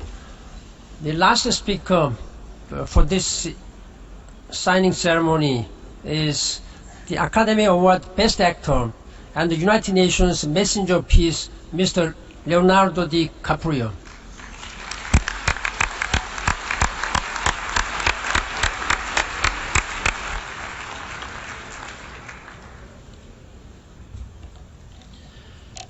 Thank you, Mr. Secretary General, for the honor to address this body once more. And thanks to the distinguished climate leaders assembled here today who are ready to take action. President Abraham Lincoln was also thinking of bold action 150 years ago when he said, "The dogmas of the quiet past are inadequate to the stormy present. As our case is new, so we must think anew and act anew. We must disenthrall ourselves, and then we shall save our country." He was speaking before the U.S. Congress to confront the defining issue of his time, slavery. Everyone knew it had to end, but no one had the political will to stop it. Remarkably, his words ring as true today when applied to the defining crisis of our time, climate change. As a UN messenger of peace, I have traveled all over the world for the last 2 years documenting how this crisis is changing the natural balance of our planet.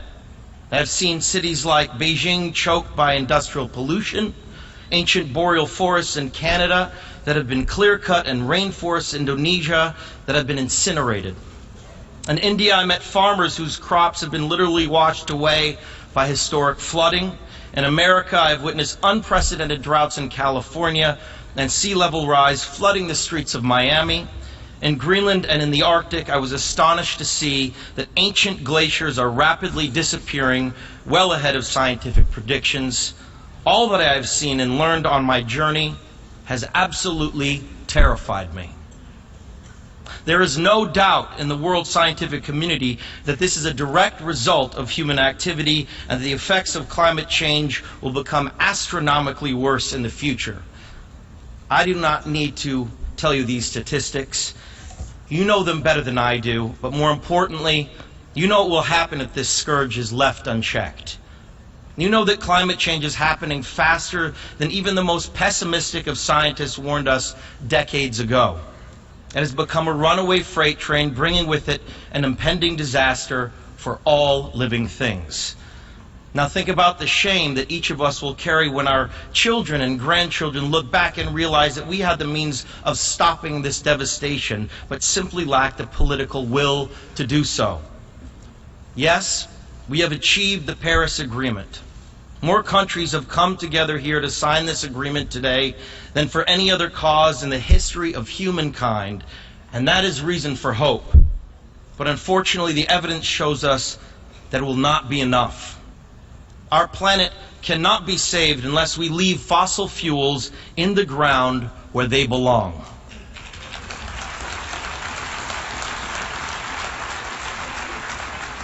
An upheaval, a massive change is required right now, one that leads to a new collective consciousness, a new collective evolution of the human race, inspired and enabled by a sense of urgency from all of you.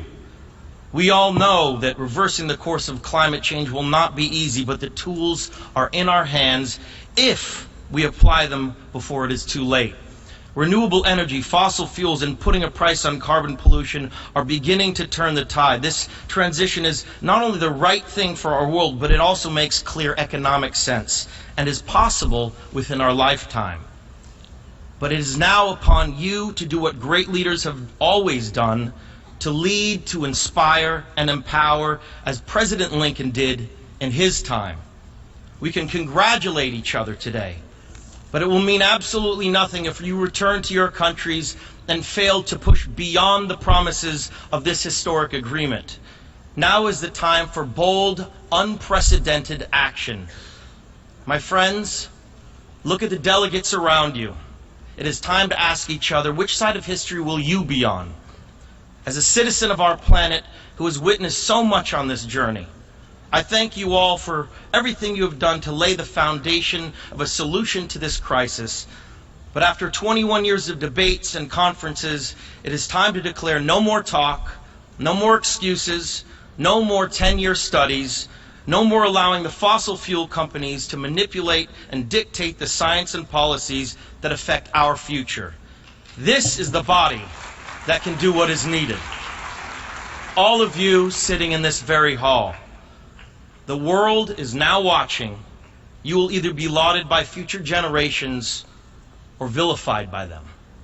Lincoln's words still resonate to all of us here today. We will be remembered in spite of ourselves. The fiery trial through which we pass will light us down in honor or dishonor to the last generation. We shall nobly save or meanly lose the last best hope of earth. That is our charge now. You are the last best hope of earth. We ask you to protect it, or we and all living things we cherish are history. Thank you very much.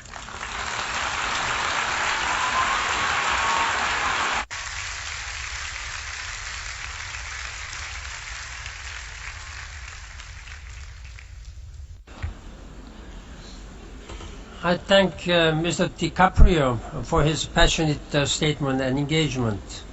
Distinguished heads of state and government, ministers, excellencies, ladies and gentlemen, I'd like to now welcome 197 children from all over the world into this hall. These children represented all the children of the world who will bear the brunt of climate change. The Paris Agreement is about protecting their lives today and their world tomorrow. They will stand here today united in a climate chain, accompanied by a quintet of students from the Juilliard School.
Your promise is our future. Who stand with me for action on climate change? Pardon? Thank you.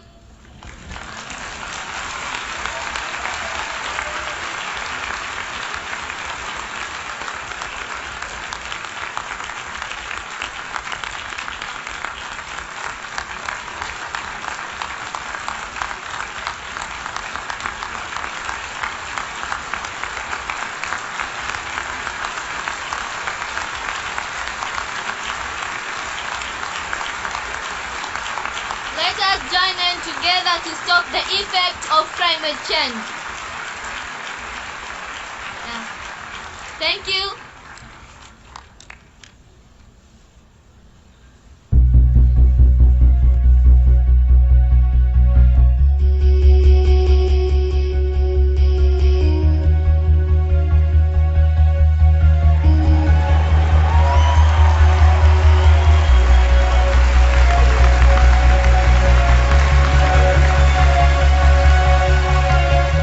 I am asking leaders in every country to take urgent action.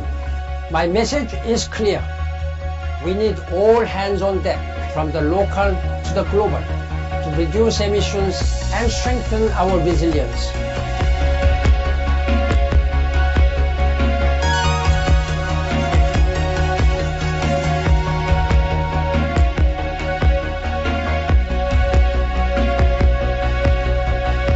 Nous sommes rassemblés aujourd'hui très nombreux pour signer cet accord de Paris. C'est un moment exceptionnel, nous en mesurons la portée. Nous sommes là, ne l'oublions pas, pour protéger l'avenir de l'humanité sur notre planète commune.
I thank the students of the Juilliard School. Excellencies, we shall now proceed to the signing of the Paris Agreement. The distinguished representatives of the parties will be called to the stage to sign the agreement.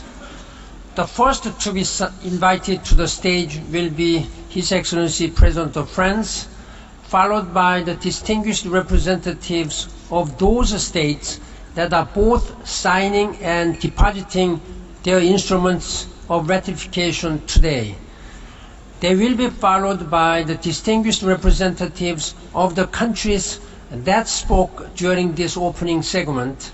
Thereafter, distinguished representatives will be called in protocol order, starting from heads of state and prime ministers and ministers. While the signature ceremony will continue in the General Assembly Hall, national statements will continue in parallel in the ECOSOC and trusteeship chambers. Distinguished heads of state and government, excellencies, ministers, ladies and gentlemen, I now declare the Paris Agreement for Climate Change open for signature.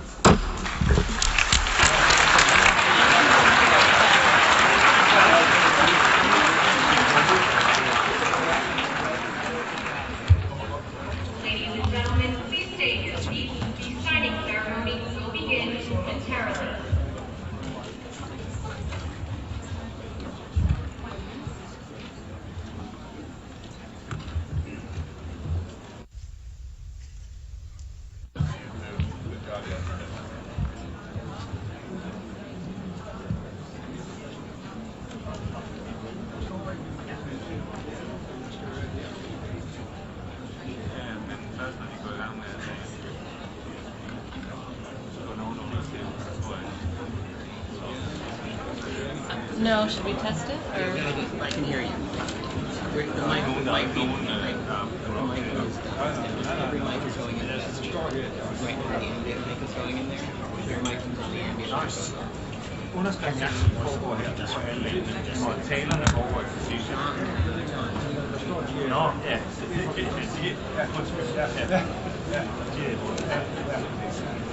Ladies and gentlemen, please stay in your seats. The signing ceremony will begin momentarily.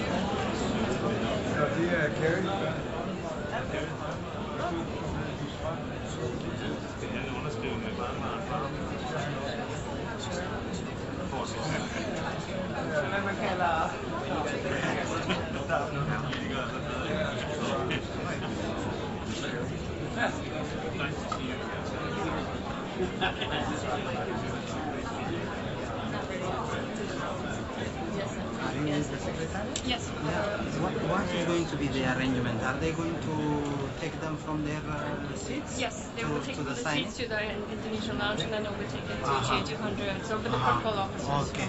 Hello, Ambassador. አቤት እንደዛ ነው የሚሉት እየመጡ ይወስዷችኋል ነው የሚሉት ወደ ጃለው የሚወስዱ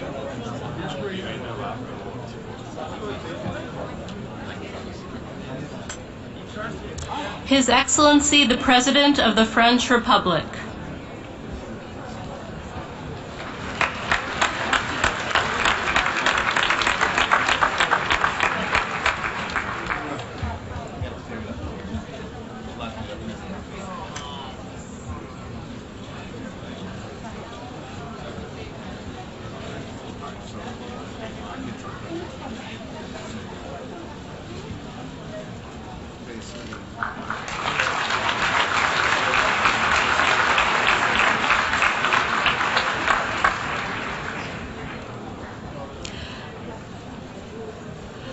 Her Excellency the President of the Republic of Marshall Islands.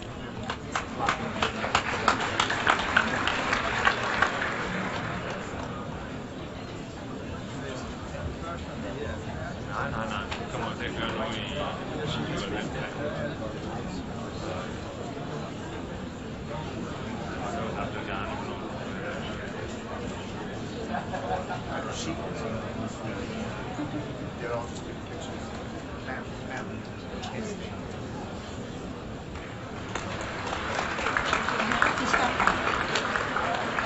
you reading? Yes, I'm looking at it.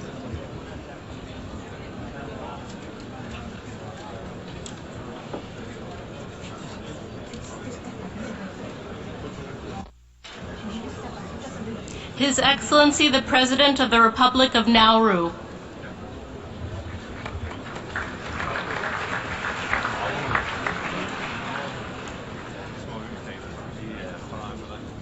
I don't see Jonathan's thumb.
His Excellency the President of the Republic of Palau. So Jonathan's supposed to give me a signal now.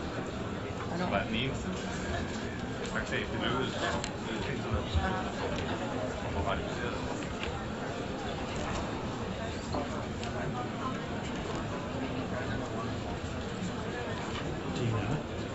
Hi, I'm Darren, DPI. OLA is telling us now that they would prefer if you said this. Are you comfortable with that? Said what? This is at the end of the elite signing, He already said it. She said it already. so we don't need to say it. No, he so said it'll it. just start. Okay.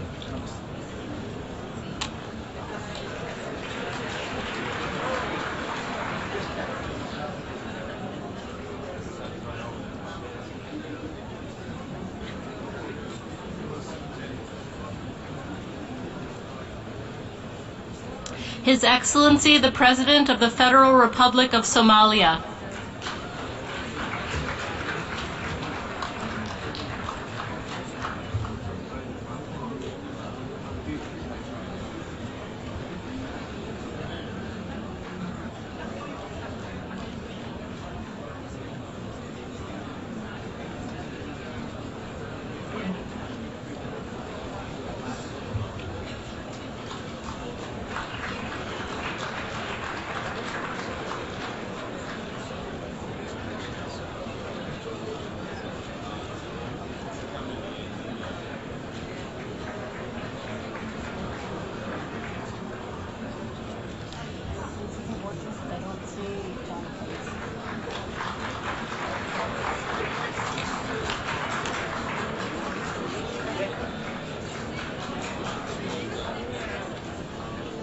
His Excellency the President of the State of Palestine.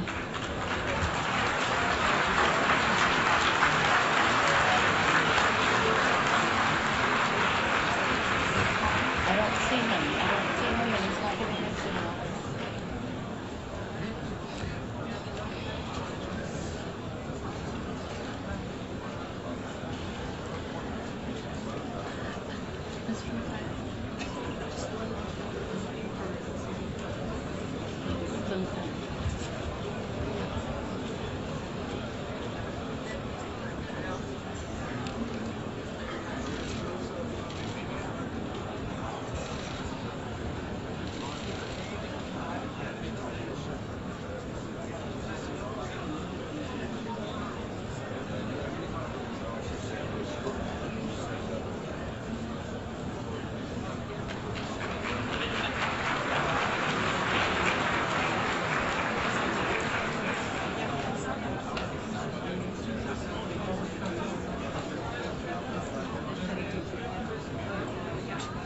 His Excellency the Prime Minister of Barbados.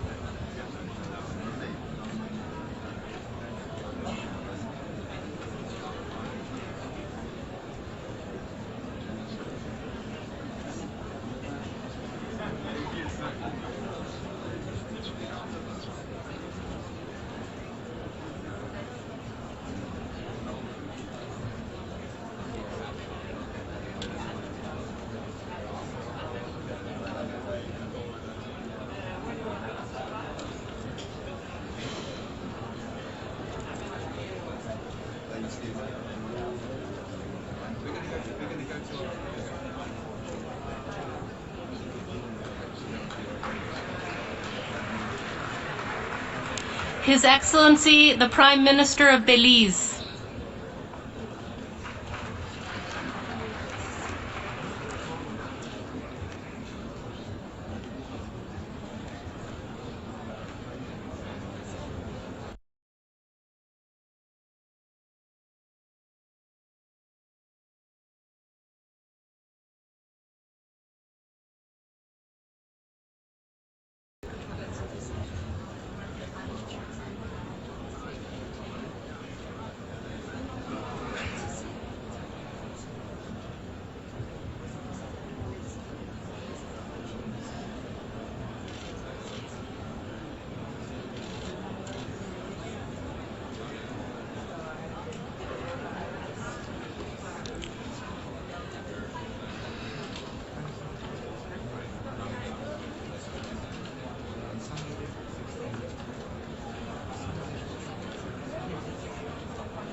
His Excellency the Prime Minister of Fiji.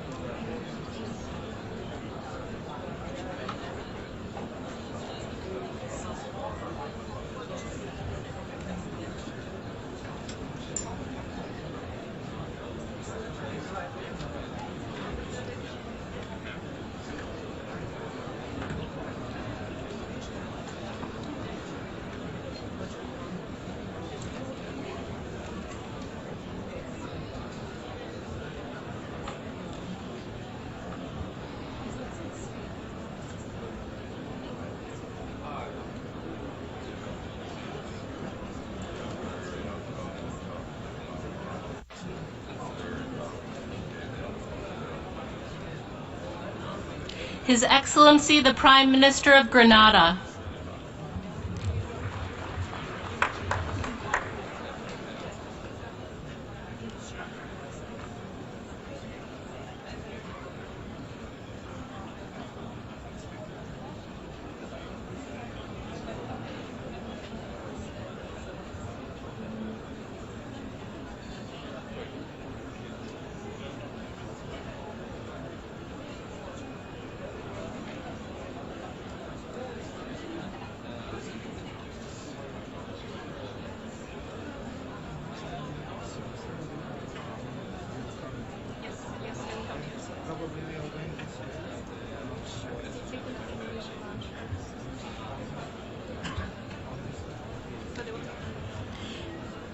His Excellency the Prime Minister of St. Kitts and Nevis.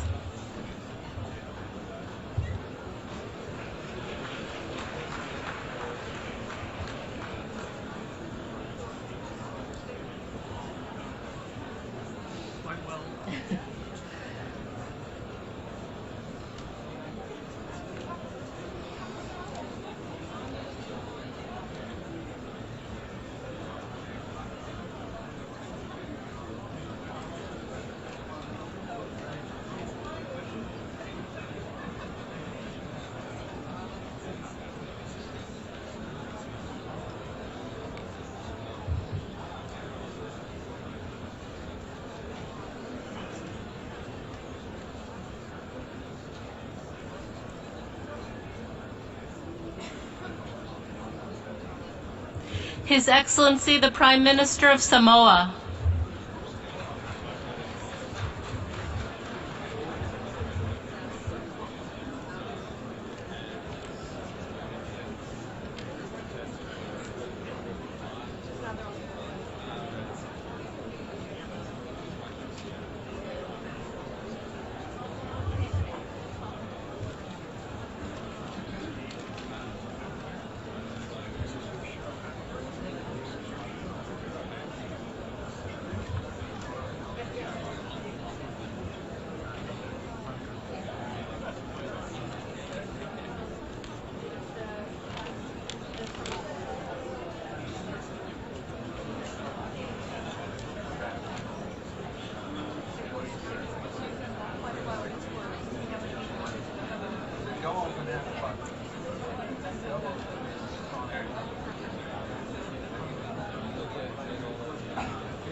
His Excellency the Prime Minister of Tuvalu.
His Excellency the Minister of Environment and Energy of Maldives.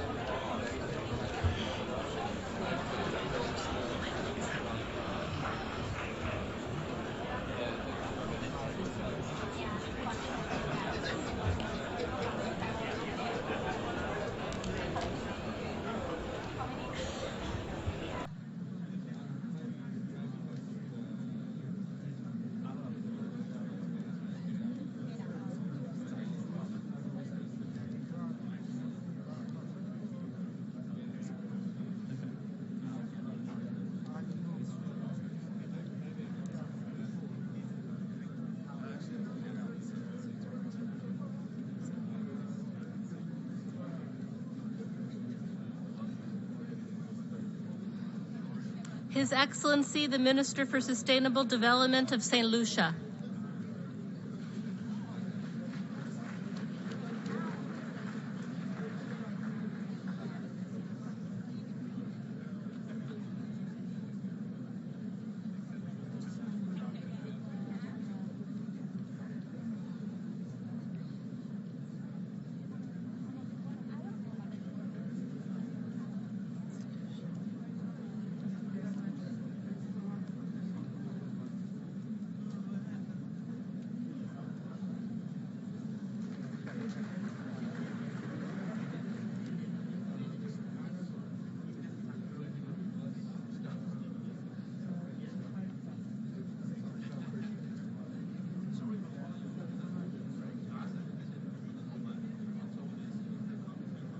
His Excellency the Permanent Representative of Mauritius.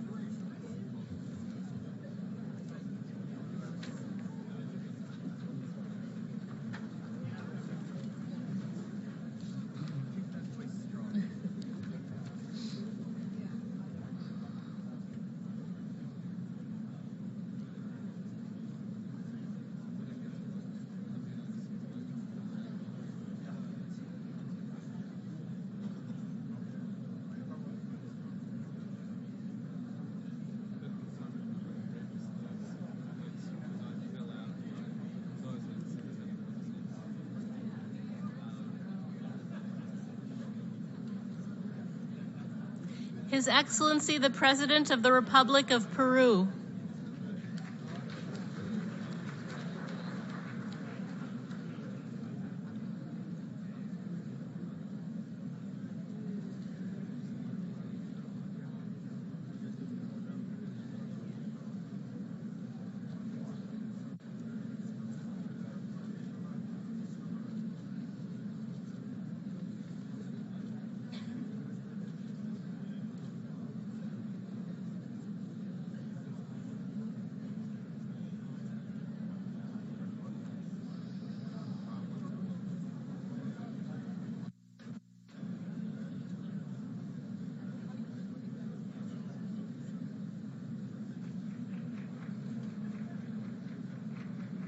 His Excellency the President of the Democratic Republic of Congo.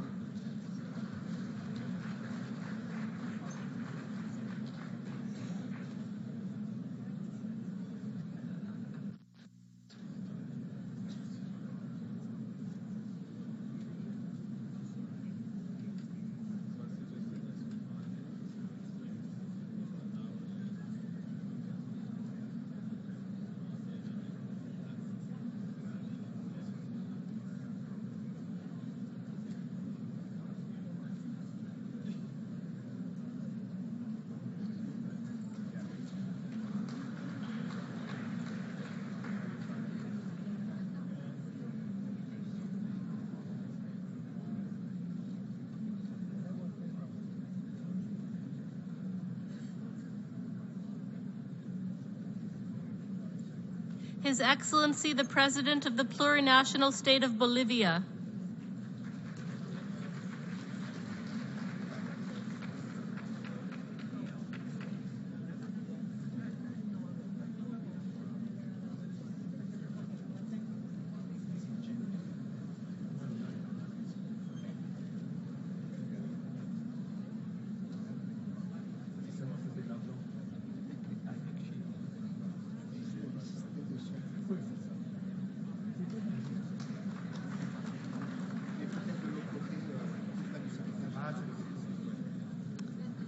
Her Excellency the President of the Federative Republic of Brazil.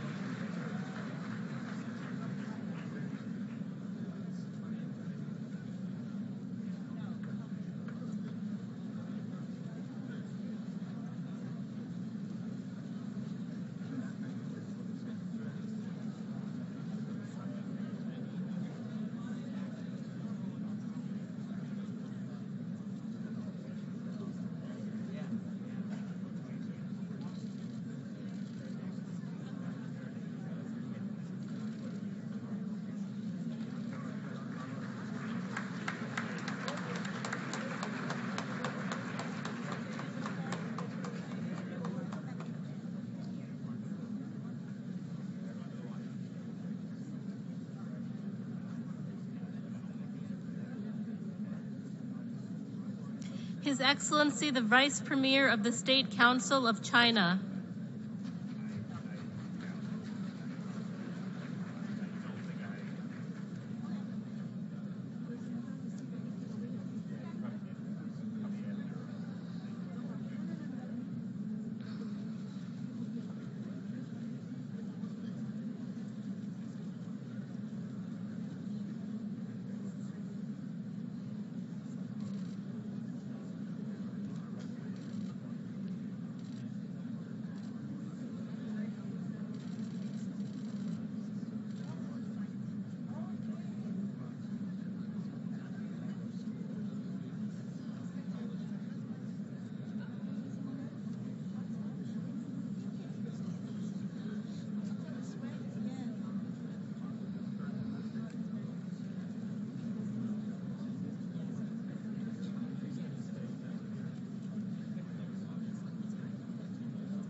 His Excellency the Prime Minister of Canada.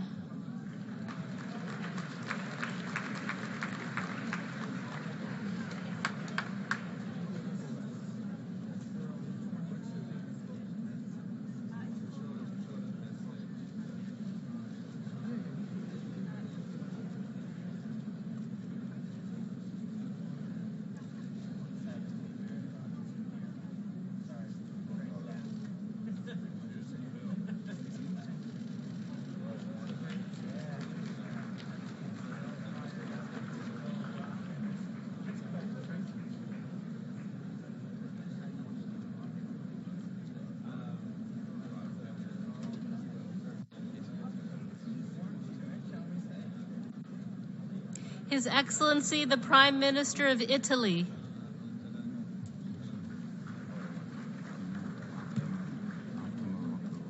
It's not the voice of God, it's going to be you. No, he's already, SG said it. SG said it. That was a different scenario that SG said. No.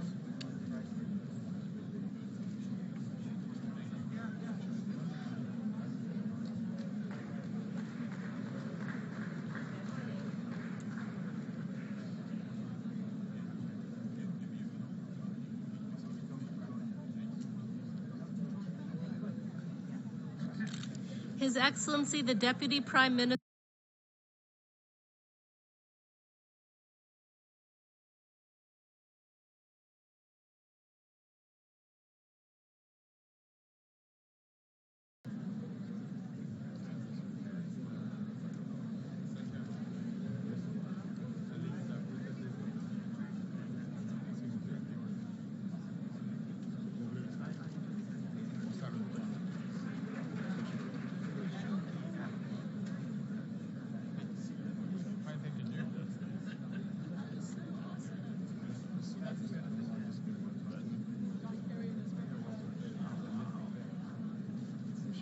His Excellency the Secretary of State of the United States of America.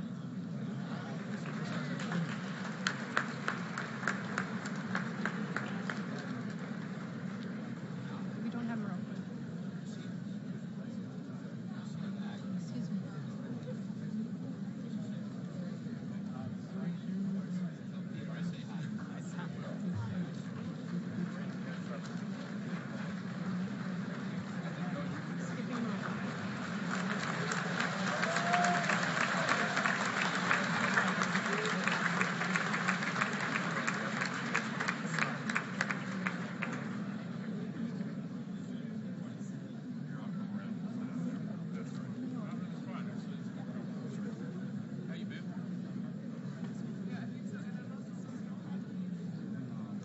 His Excellency the President of the Republic of Bulgaria.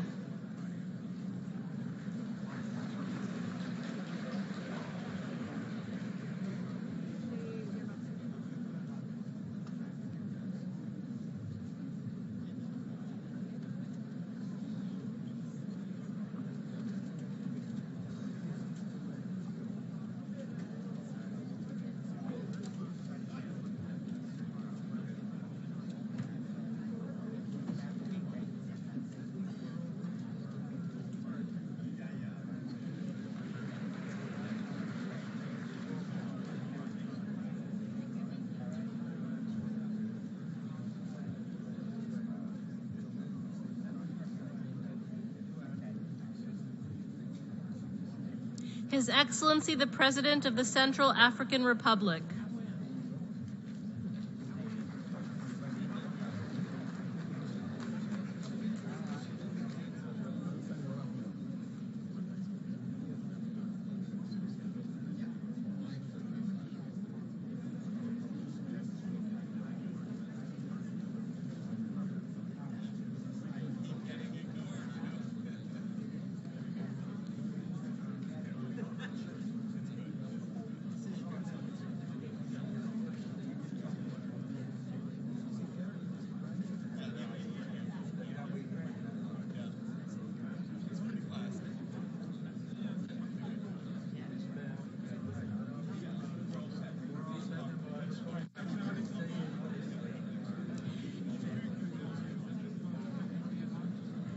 His Excellency the President of the Republic of Colombia.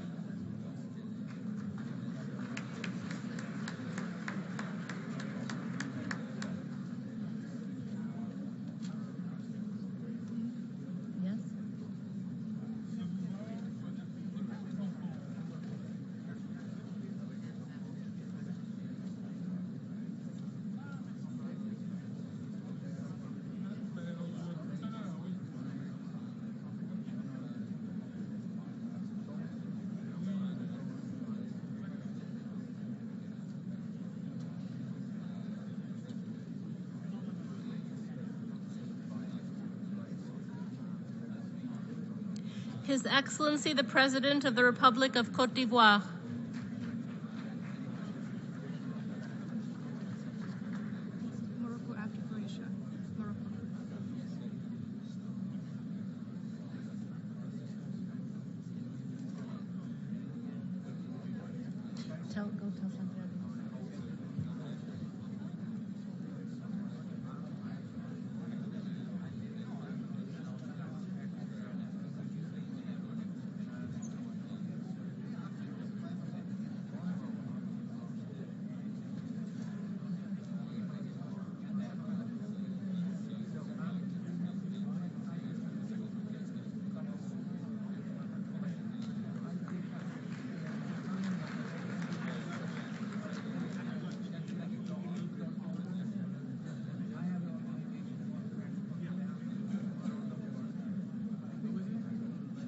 Her Excellency the President of the Republic of Croatia.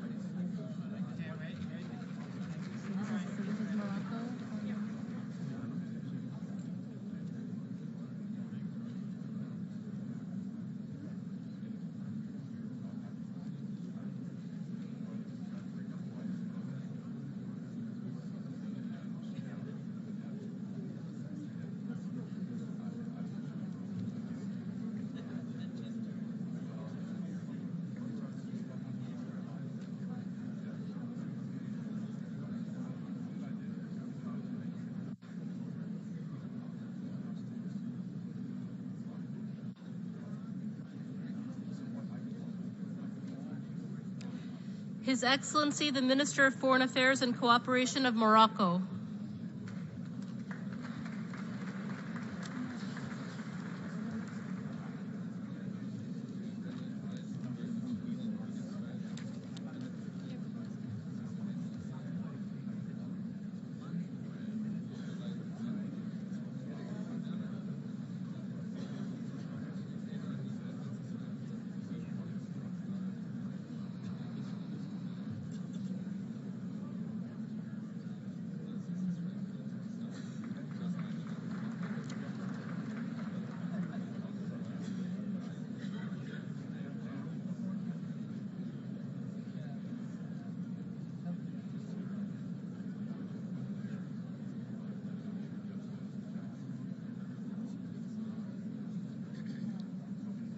His Excellency the President of the Gabonese Republic.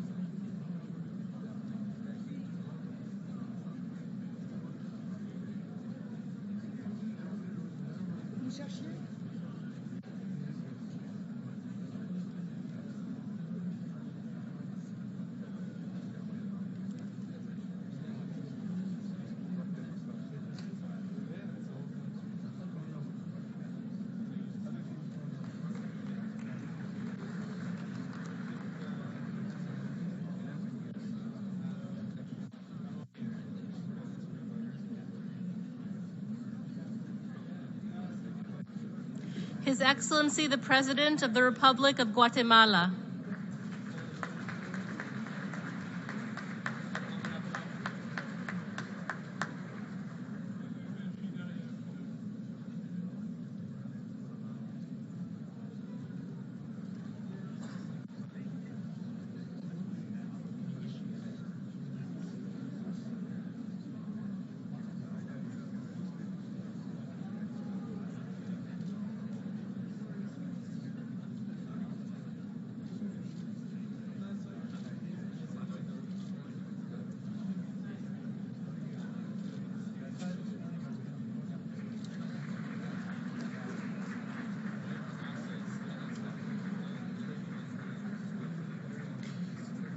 His Excellency the President of the Republic of Guinea.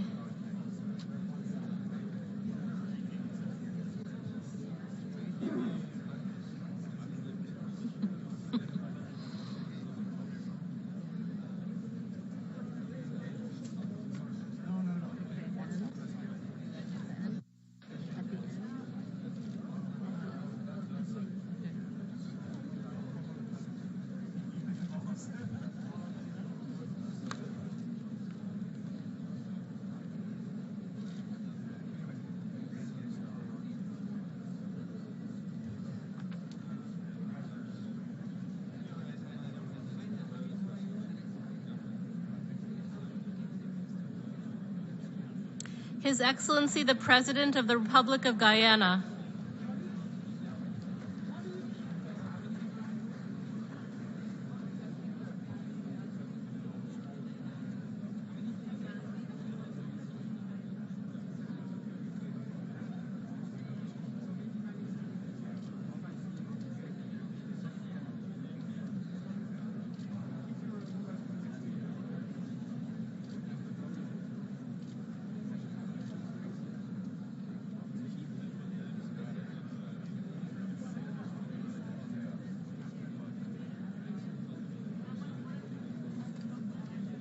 His Excellency the President of the Republic of Haiti.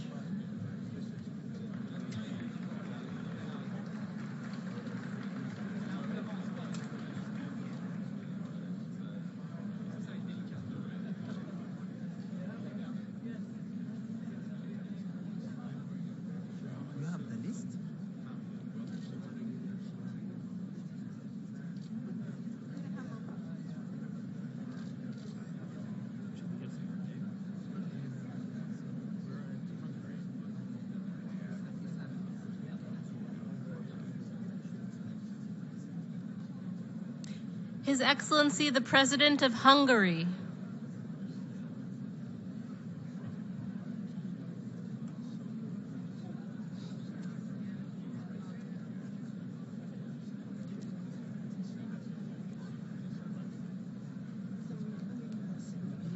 Can you ask her, please? This microphone.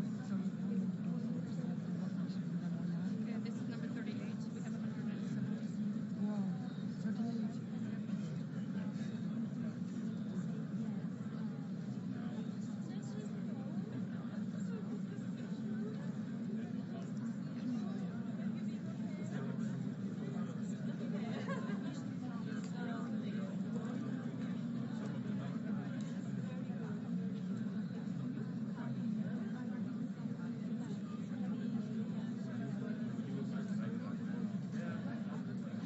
Her Excellency the President of the Republic of Lithuania.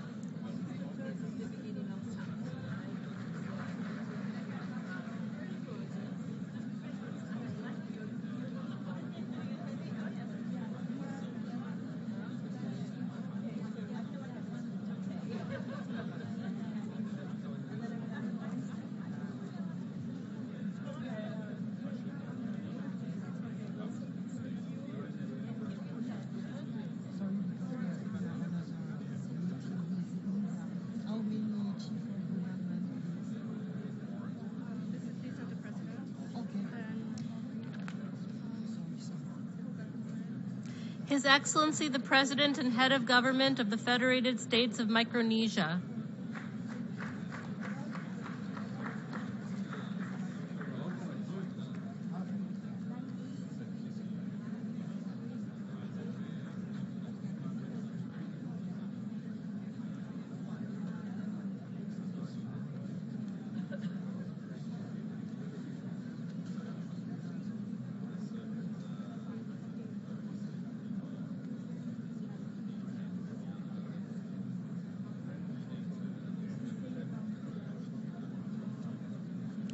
His Excellency the President of Montenegro.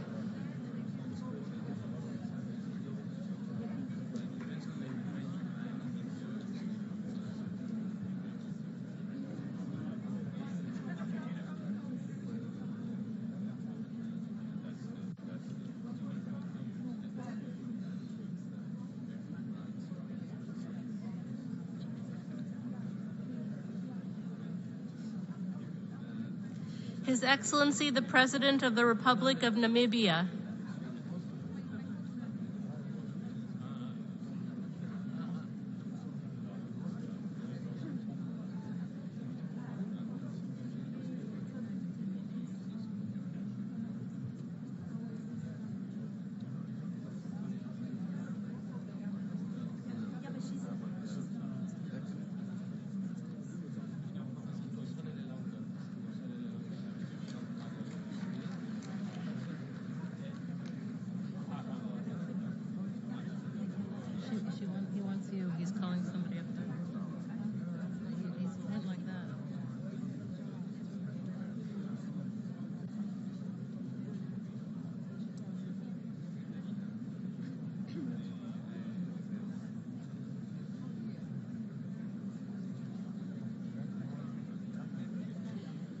His Excellency the President of the Republic of Niger.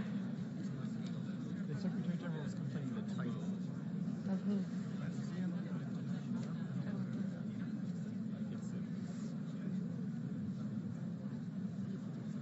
don't know which title is wrong. I mean, it's whatever. It's done.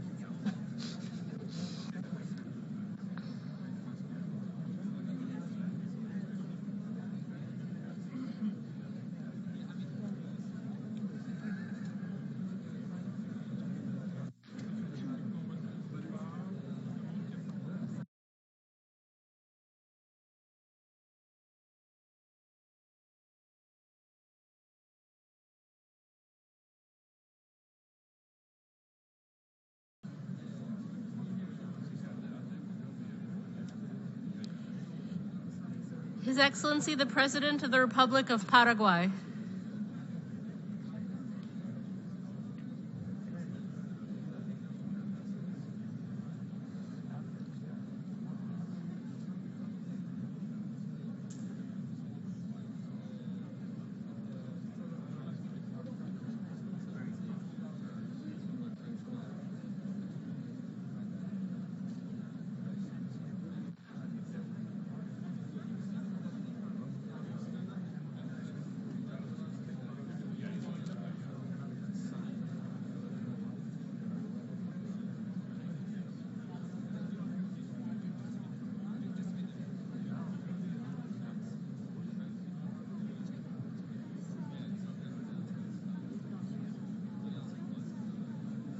His Excellency the President of the Republic of Senegal.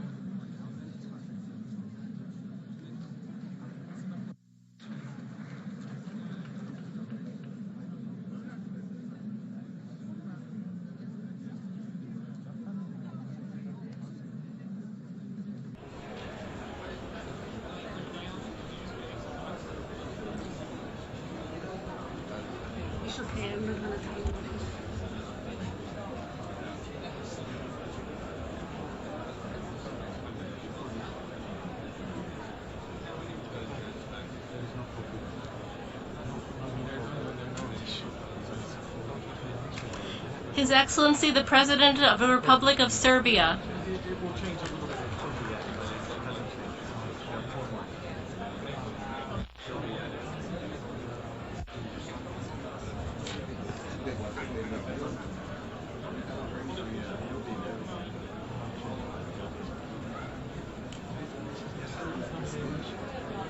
This is today. The month. Yeah.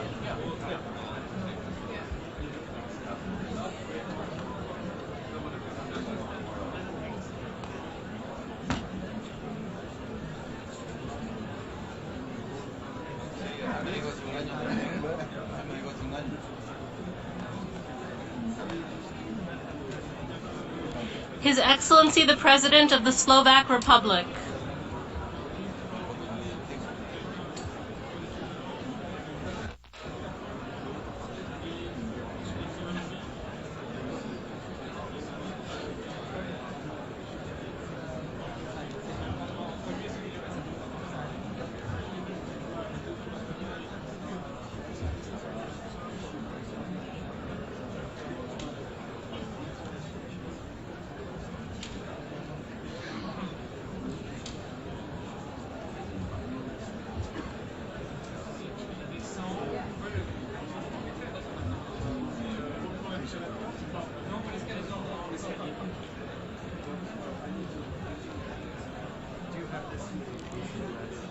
His Excellency the President of the Republic of Zimbabwe.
His Highness, the personal representative of His Majesty the King of Bahrain, President of the Supreme Council of Environment of Bahrain.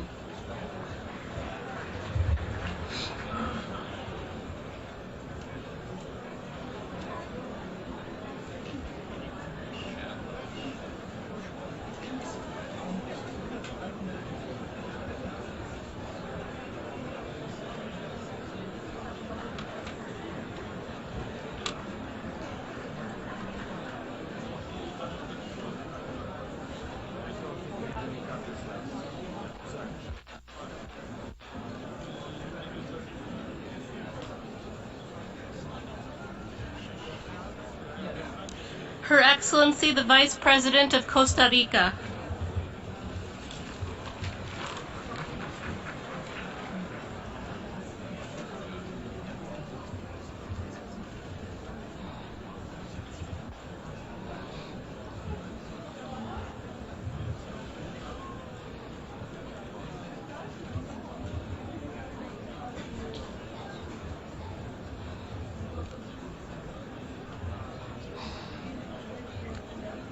Write it down.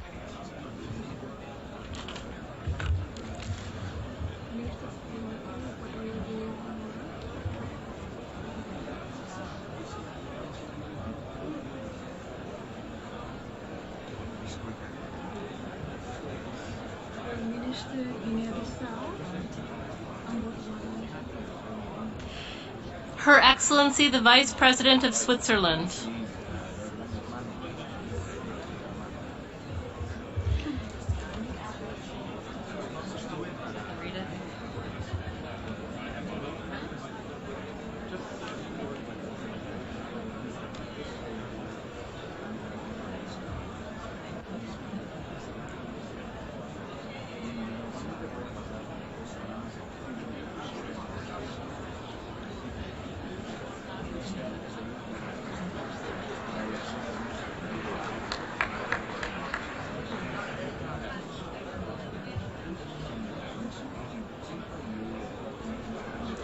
His Excellency the Head of Government of Andorra.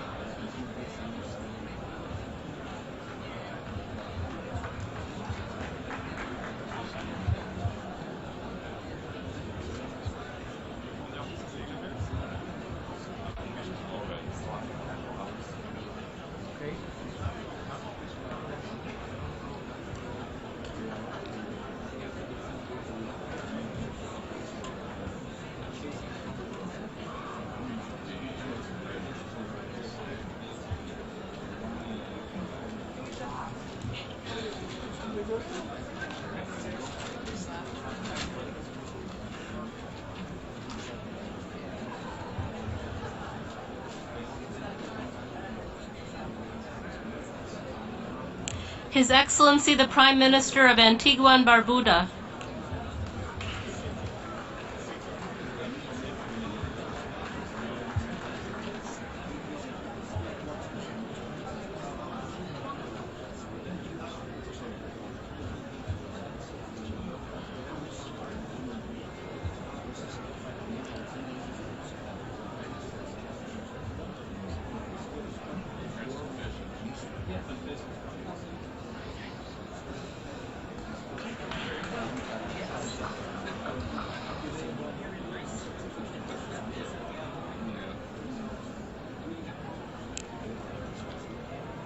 His Excellency the Prime Minister of the Bahamas.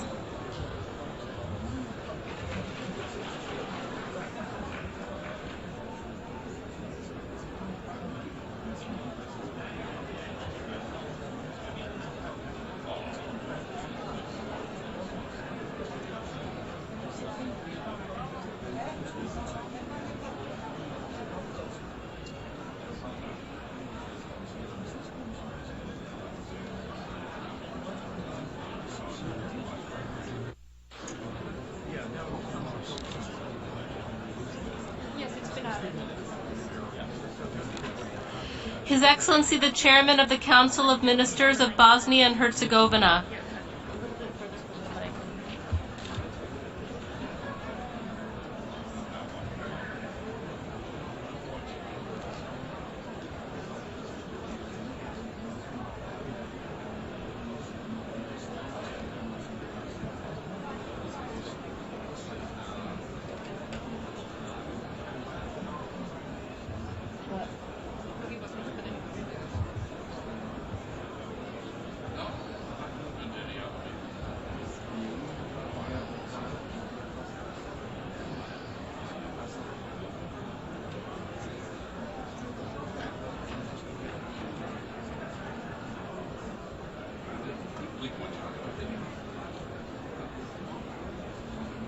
His Excellency the Prime Minister of Burkina Faso.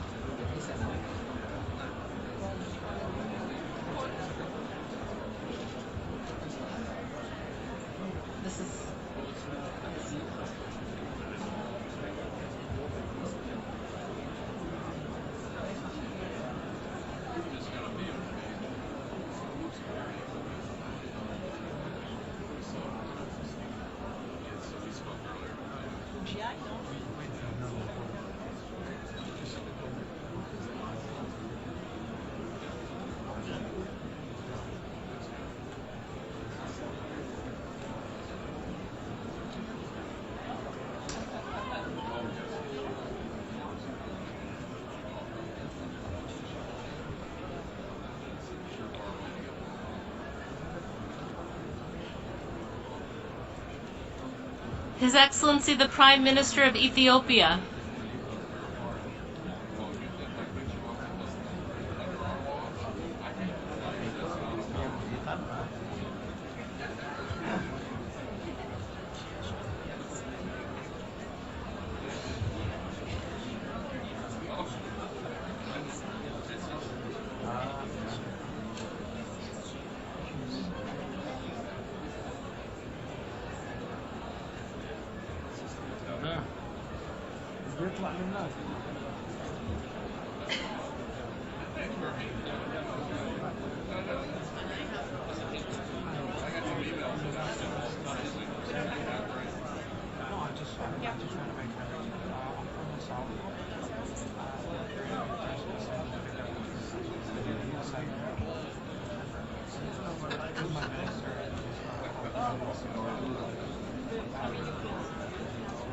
His Highness the Prime Minister of Kuwait.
His Excellency the President of the Council of Ministers of Lebanon. I'm so good to see you, and I was so glad that President Hollande mentioned you in his speech. Everyone knows that you're the man. That's what you say in the U.S. Yeah. But I'm very happy to succession.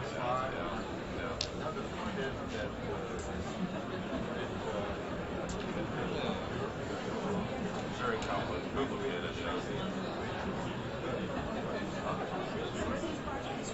Even without your ships, yeah. China and the U.S. 38.5. Australia announced. Canada and Australia will both be there. India may. Surprisingly good. His Excellency the Prime Minister of Lesotho. European Council. Demos sclerosis.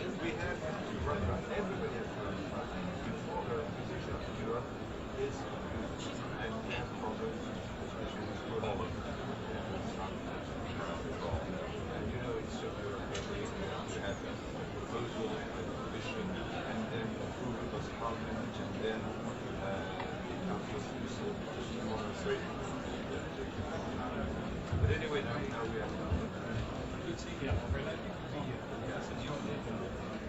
No, we're not.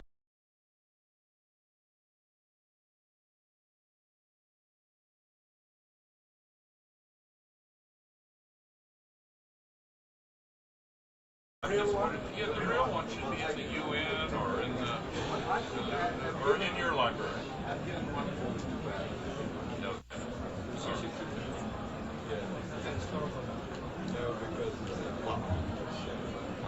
Green hammer.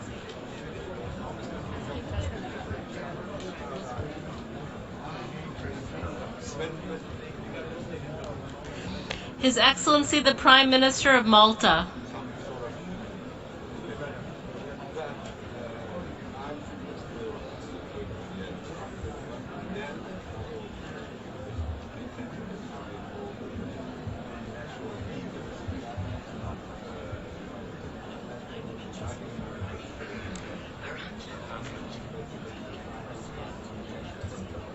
Laurence, we saw each other yesterday. Good, wonderful day.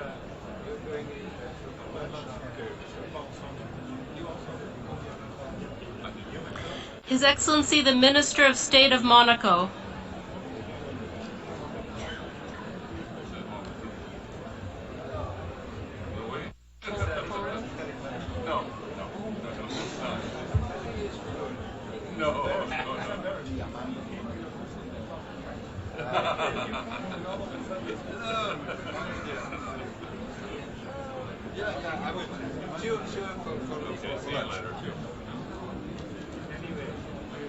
I'll follow up. I'll follow up on that. And let me know if I can help you on the security idea. You know.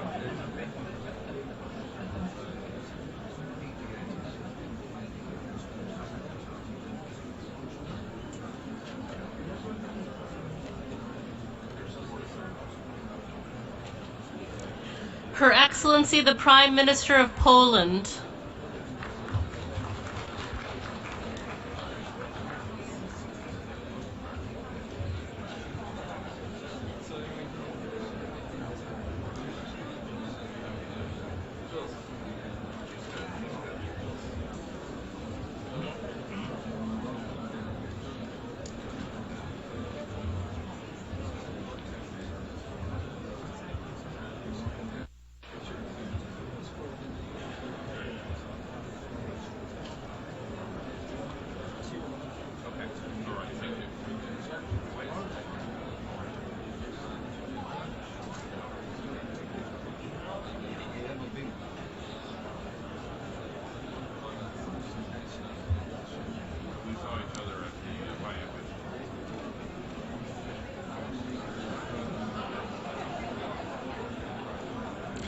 His Excellency the Prime Minister of Slovenia.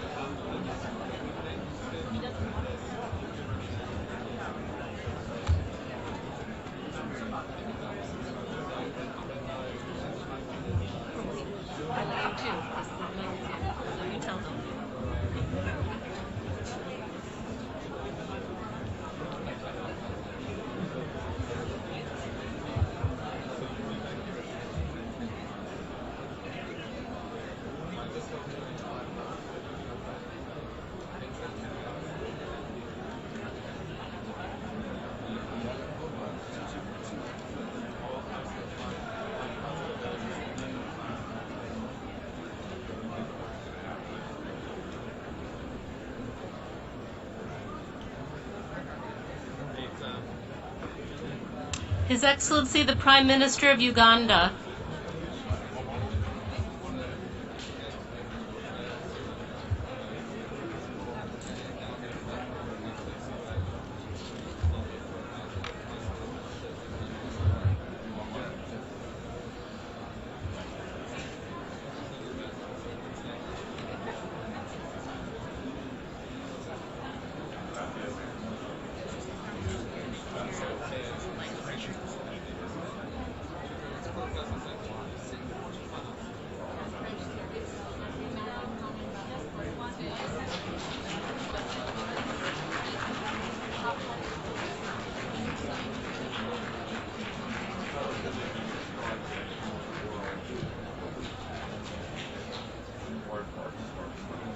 His Excellency the Prime Minister of Vanuatu.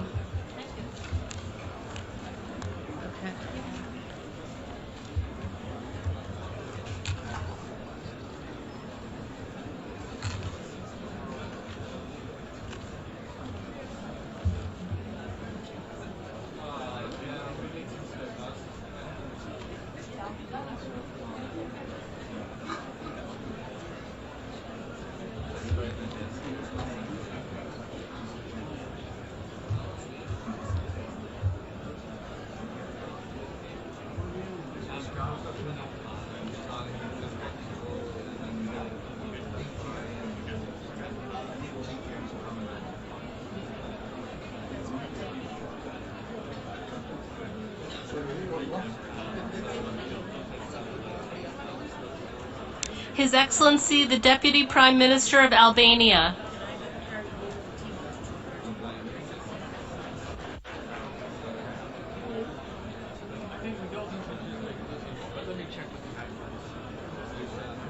And it would be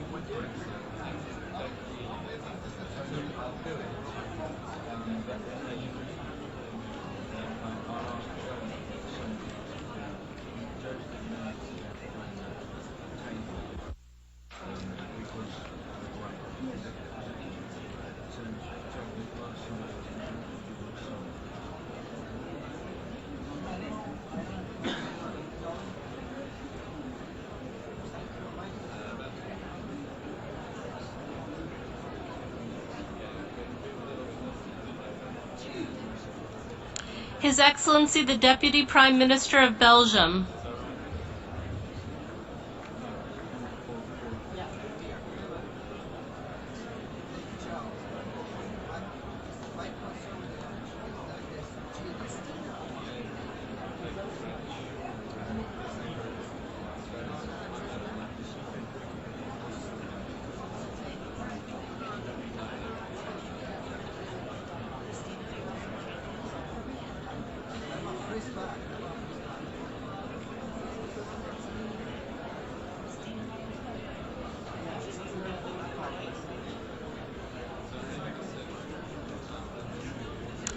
His Excellency, the Deputy Prime Minister and Minister for Foreign Affairs of Nepal.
Her Excellency, the Vice President of the Government of Spain.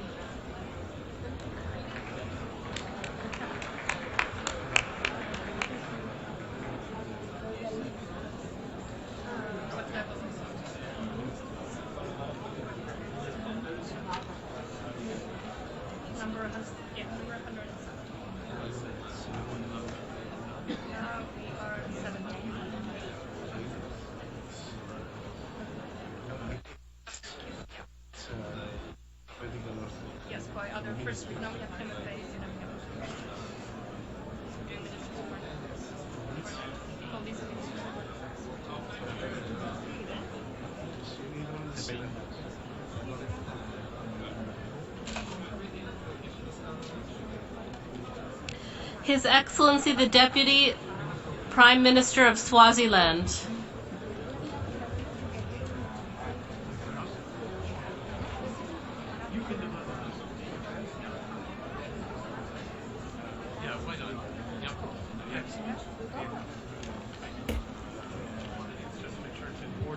It's South America's big.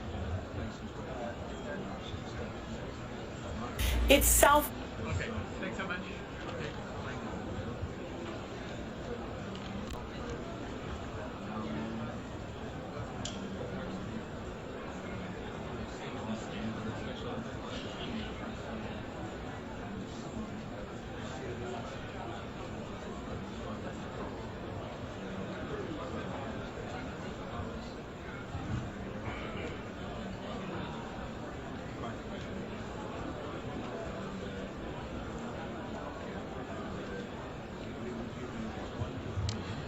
Her Excellency the Deputy Prime Minister of Sweden.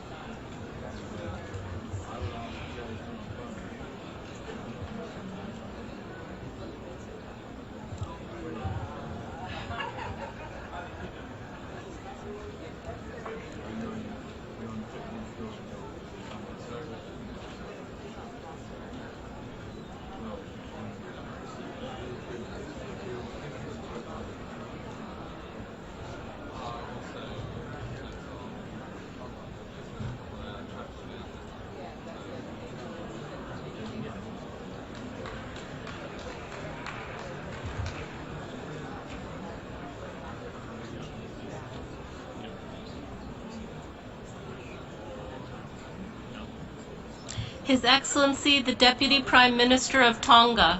It's South America's biggest economy. It's the continent's most powerful country, one that thought it was rid of a history of violent military coups.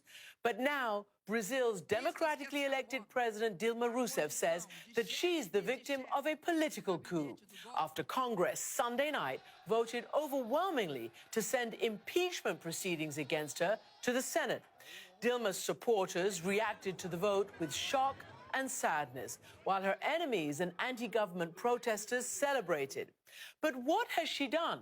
Presided over the worst recession in nearly a century, allegedly used creative accounting to conceal the hole in her budget, hire her predecessor perhaps to shield him from criminal investigation. His Excellency the Minister of State and Minister for Foreign Affairs of Algeria. She herself has not been tainted by or even accused of corruption, and she refuses to resign.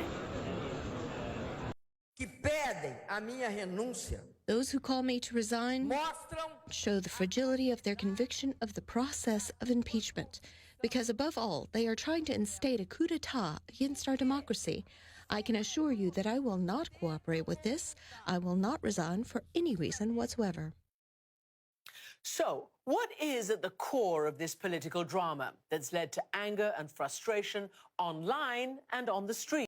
It's South America's biggest economy. It's the continent's most powerful country, one that thought it was rid of a history of violent military coups. But now, Brazil's democratically elected President Dilma Rousseff. It's South America's biggest economy. It's the continent's most powerful country, one that thought it was rid of a history of violent military coups. But now, Brazil's democratically elected President Dilma Rousseff says that she's the victim of a political coup after Congress Sunday night voted overwhelmingly to send impeachment proceedings against her to the Senate. Dilma's supporters reacted to the vote with shock and sadness, while her enemies and anti-government protesters celebrated. But what has she done? Presided over the worst recession in nearly a century, allegedly used creative accounting to conceal the hole in her budget, tried to hire her predecessor perhaps to shield him from criminal investigation. But are these impeachable offenses? She herself has not been tainted by or even accused of corruption, and she refuses to resign.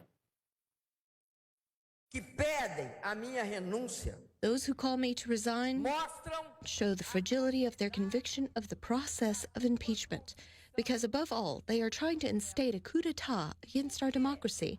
I can assure you that I will not cooperate with this. I will not resign for any reason whatsoever.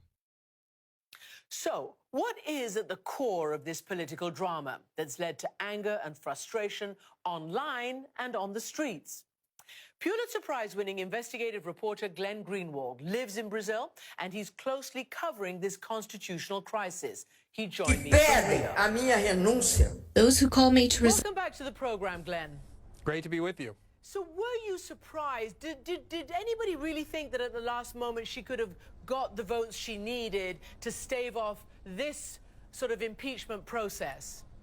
I don't think the outcome was particularly surprising. I think that the margin was fairly surprising, although Brazilian politics, like in a lot of other countries, is about momentum and power. And once there was a perception that they had the votes, a lot of last-minute undecided switch to the pro-impeachment side so that they can be on the winning side. I think what did surprise people, though, was the tenor of the proceedings in the House. It was extremely raucous, very ugly. You had pro-impeachment advocates standing up and hailing the 1964 coup and the right-wing military dictatorship that followed. One prominent right-wing congressman who's expected to run for president specifically praised the chief torturer of the military regime, who, of course, tortured Dilma Rousseff, the president, before then voting to impeach her. So it kind of was a very polarized and a very ugly tenor to these proceedings that reflects this wider sentiment in Brazil that really has split the country in a very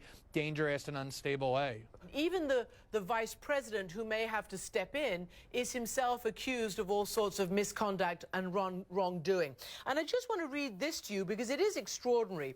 Of the 594 Congress members, 352 face accusations of criminal wrongdoing, according to multiple reports. And then, of course, there are all sorts of people, including Eduardo Cunha, who's leading the impeachment process, who's accused of perjury and corruption. You've got another one, Malouf, who's on Interpol's red list for conspiracy. You've got another one accused of money laundering. You've got another one, as you just mentioned, you know, who is sort of implicated in all sorts of torture, and others, you know, implicated in human rights violations. Now, Dilma herself has called this a coup. What is going on? It's the most extraordinary thing, Christiane, because not only is essentially the entire Brazilian political class that is trying to impeach her implicated in really serious corruption. I mean, the most surreal thing I have ever seen in my time as a journalist or anywhere else covering politics in countries was that yesterday, the person presiding over the impeachment proceeding in the House, the Speaker of the House, Eduardo Cunha, whom you referenced, he is somebody who was found to have stashed away millions of dollars in bribes. There's no non-corrupt possibility. He has no wealth. He has no businesses. Millions of dollars stashed away in Swiss bank accounts. He's somebody who's presiding over the House as they're all getting up one by one, all of them accused of corruption and saying, we must remove the president for corruption. And amazingly, Dilma herself is one of the few people not accused of any kind of bribery or personal corruption or kickbacks or anything to be enriched. What's going on is pretty simple. Her party, the Workers' Party, or the PT, has won 4 straight national elections, going all the way back to Lula, who was wildly popular, who was first elected in 2006 and then reelected in 2002 and then reelected in 2006. The plutocrats in Brazil, the rich in Brazil, have long hated PT, have not been able to defeat them at the ballot box. And so this is their big chance, with the economy tanking, with this crisis proliferating, with people really upset with the government and the political class. This is their big chance to finally get rid of PT, which they cannot win in an election, and so they're using these anti-democratic means to do it, and it's incredibly blatant what's taking place. Do you think, because even her supporters, certainly abroad, believe that when she tried to hire Lula, her predecessor, as chief of staff, they thought this was a step too far, that she was trying to shield him from any criminal probes and obviously help her in some way? Some have said that she should resign, even though she may not be impeachable, or these things that she's accused of don't rise to the level of impeachable offenses. Do you think that she should resign? Will she be forced to resign? I don't think no, I don't think she will be forced to resign. She's been very clear that she won't. This is a woman who was put into prison as a dissident during the dictatorship and who was tortured. She's a very strong and willful woman who has been through a lot in her life. And remember, the election in Brazil was only 18 months ago. It was at the end of 2014. She won that election with 54 million votes. It is true that she's unpopular. She's made a lot of missteps. That effort to get Lula into the government, which is really a last-minute survival tactic by her to get somebody with incredible political charisma and a lot of political skill that she lacks, Lula, into government to try and save her. didn't have a very good look. But at the same time, you cannot go around, if you want to have a mature democracy, a mature, stable democracy, and remove democratically elected leaders who just won a major election 18 months earlier because they're unpopular or because they're not managing the economy well. That is a recipe for some really dangerous things when you start tinkering with the mechanics of democracy, especially in a country like Brazil, which has a very fragile and a very young democracy. They came out of dictatorship only in 1985, and it's really disturbing to watch them trifling with democracy this way. So, you know, we've talked about how the whole system is full of political scandals and corruption, and you've also admitted that her party is sort of deeply corrupt and awash in its own sort of, you know, criminal wrongdoings, even though she's not touched. So I wonder, you know, what's the way out of that, but particularly in light of what this professor at the Sao Paulo University has told the New York Times about what's going on now. It's putting a very large bullet in Brazilian democracy, he says. From now on, any moment that we have a highly unpopular president, there'll be pressure to start an impeachment process. Right. I mean, it's interesting because I interviewed the former president, Lula, last week in Sao Paulo, and he admitted two things to me in that interview. He said, number one, it is true that his party, the PT party, which is Dilma's party as well, has a very serious problem with corruption, just like most of the other parties. And that number two, there's this major investigation that's called Lava Jato or car wash in English, in which these really aggressive young prosecutors have asserted judicial independence and have been aggressively putting people in prison, the richest people in Brazil, the most politically powerful people in Brazil. The solution is to let that investigation unfold and let the people who are guilty be put in prison. The concern is that their intention with impeaching Dilma is to say to the country, look, we got rid of the corruption problem. The media pressure, the public pressure, they hope will dissipate now that there's this catharsis over impeachment, and that this investigation will end and all of these truly corrupt politicians will be protected. So the solution, to answer your question, is to let this investigation unfold, take everybody who's corrupt in all of the opposition parties and in PT, of which there are many, and subject them to the rule of law and to accountability and put them in prison, as was going to happen prior to the impeachment of Dilma. An incredible story. Glenn Greenwald, thanks for joining us from Rio de Janeiro tonight. Great to be with you. Thanks for having me.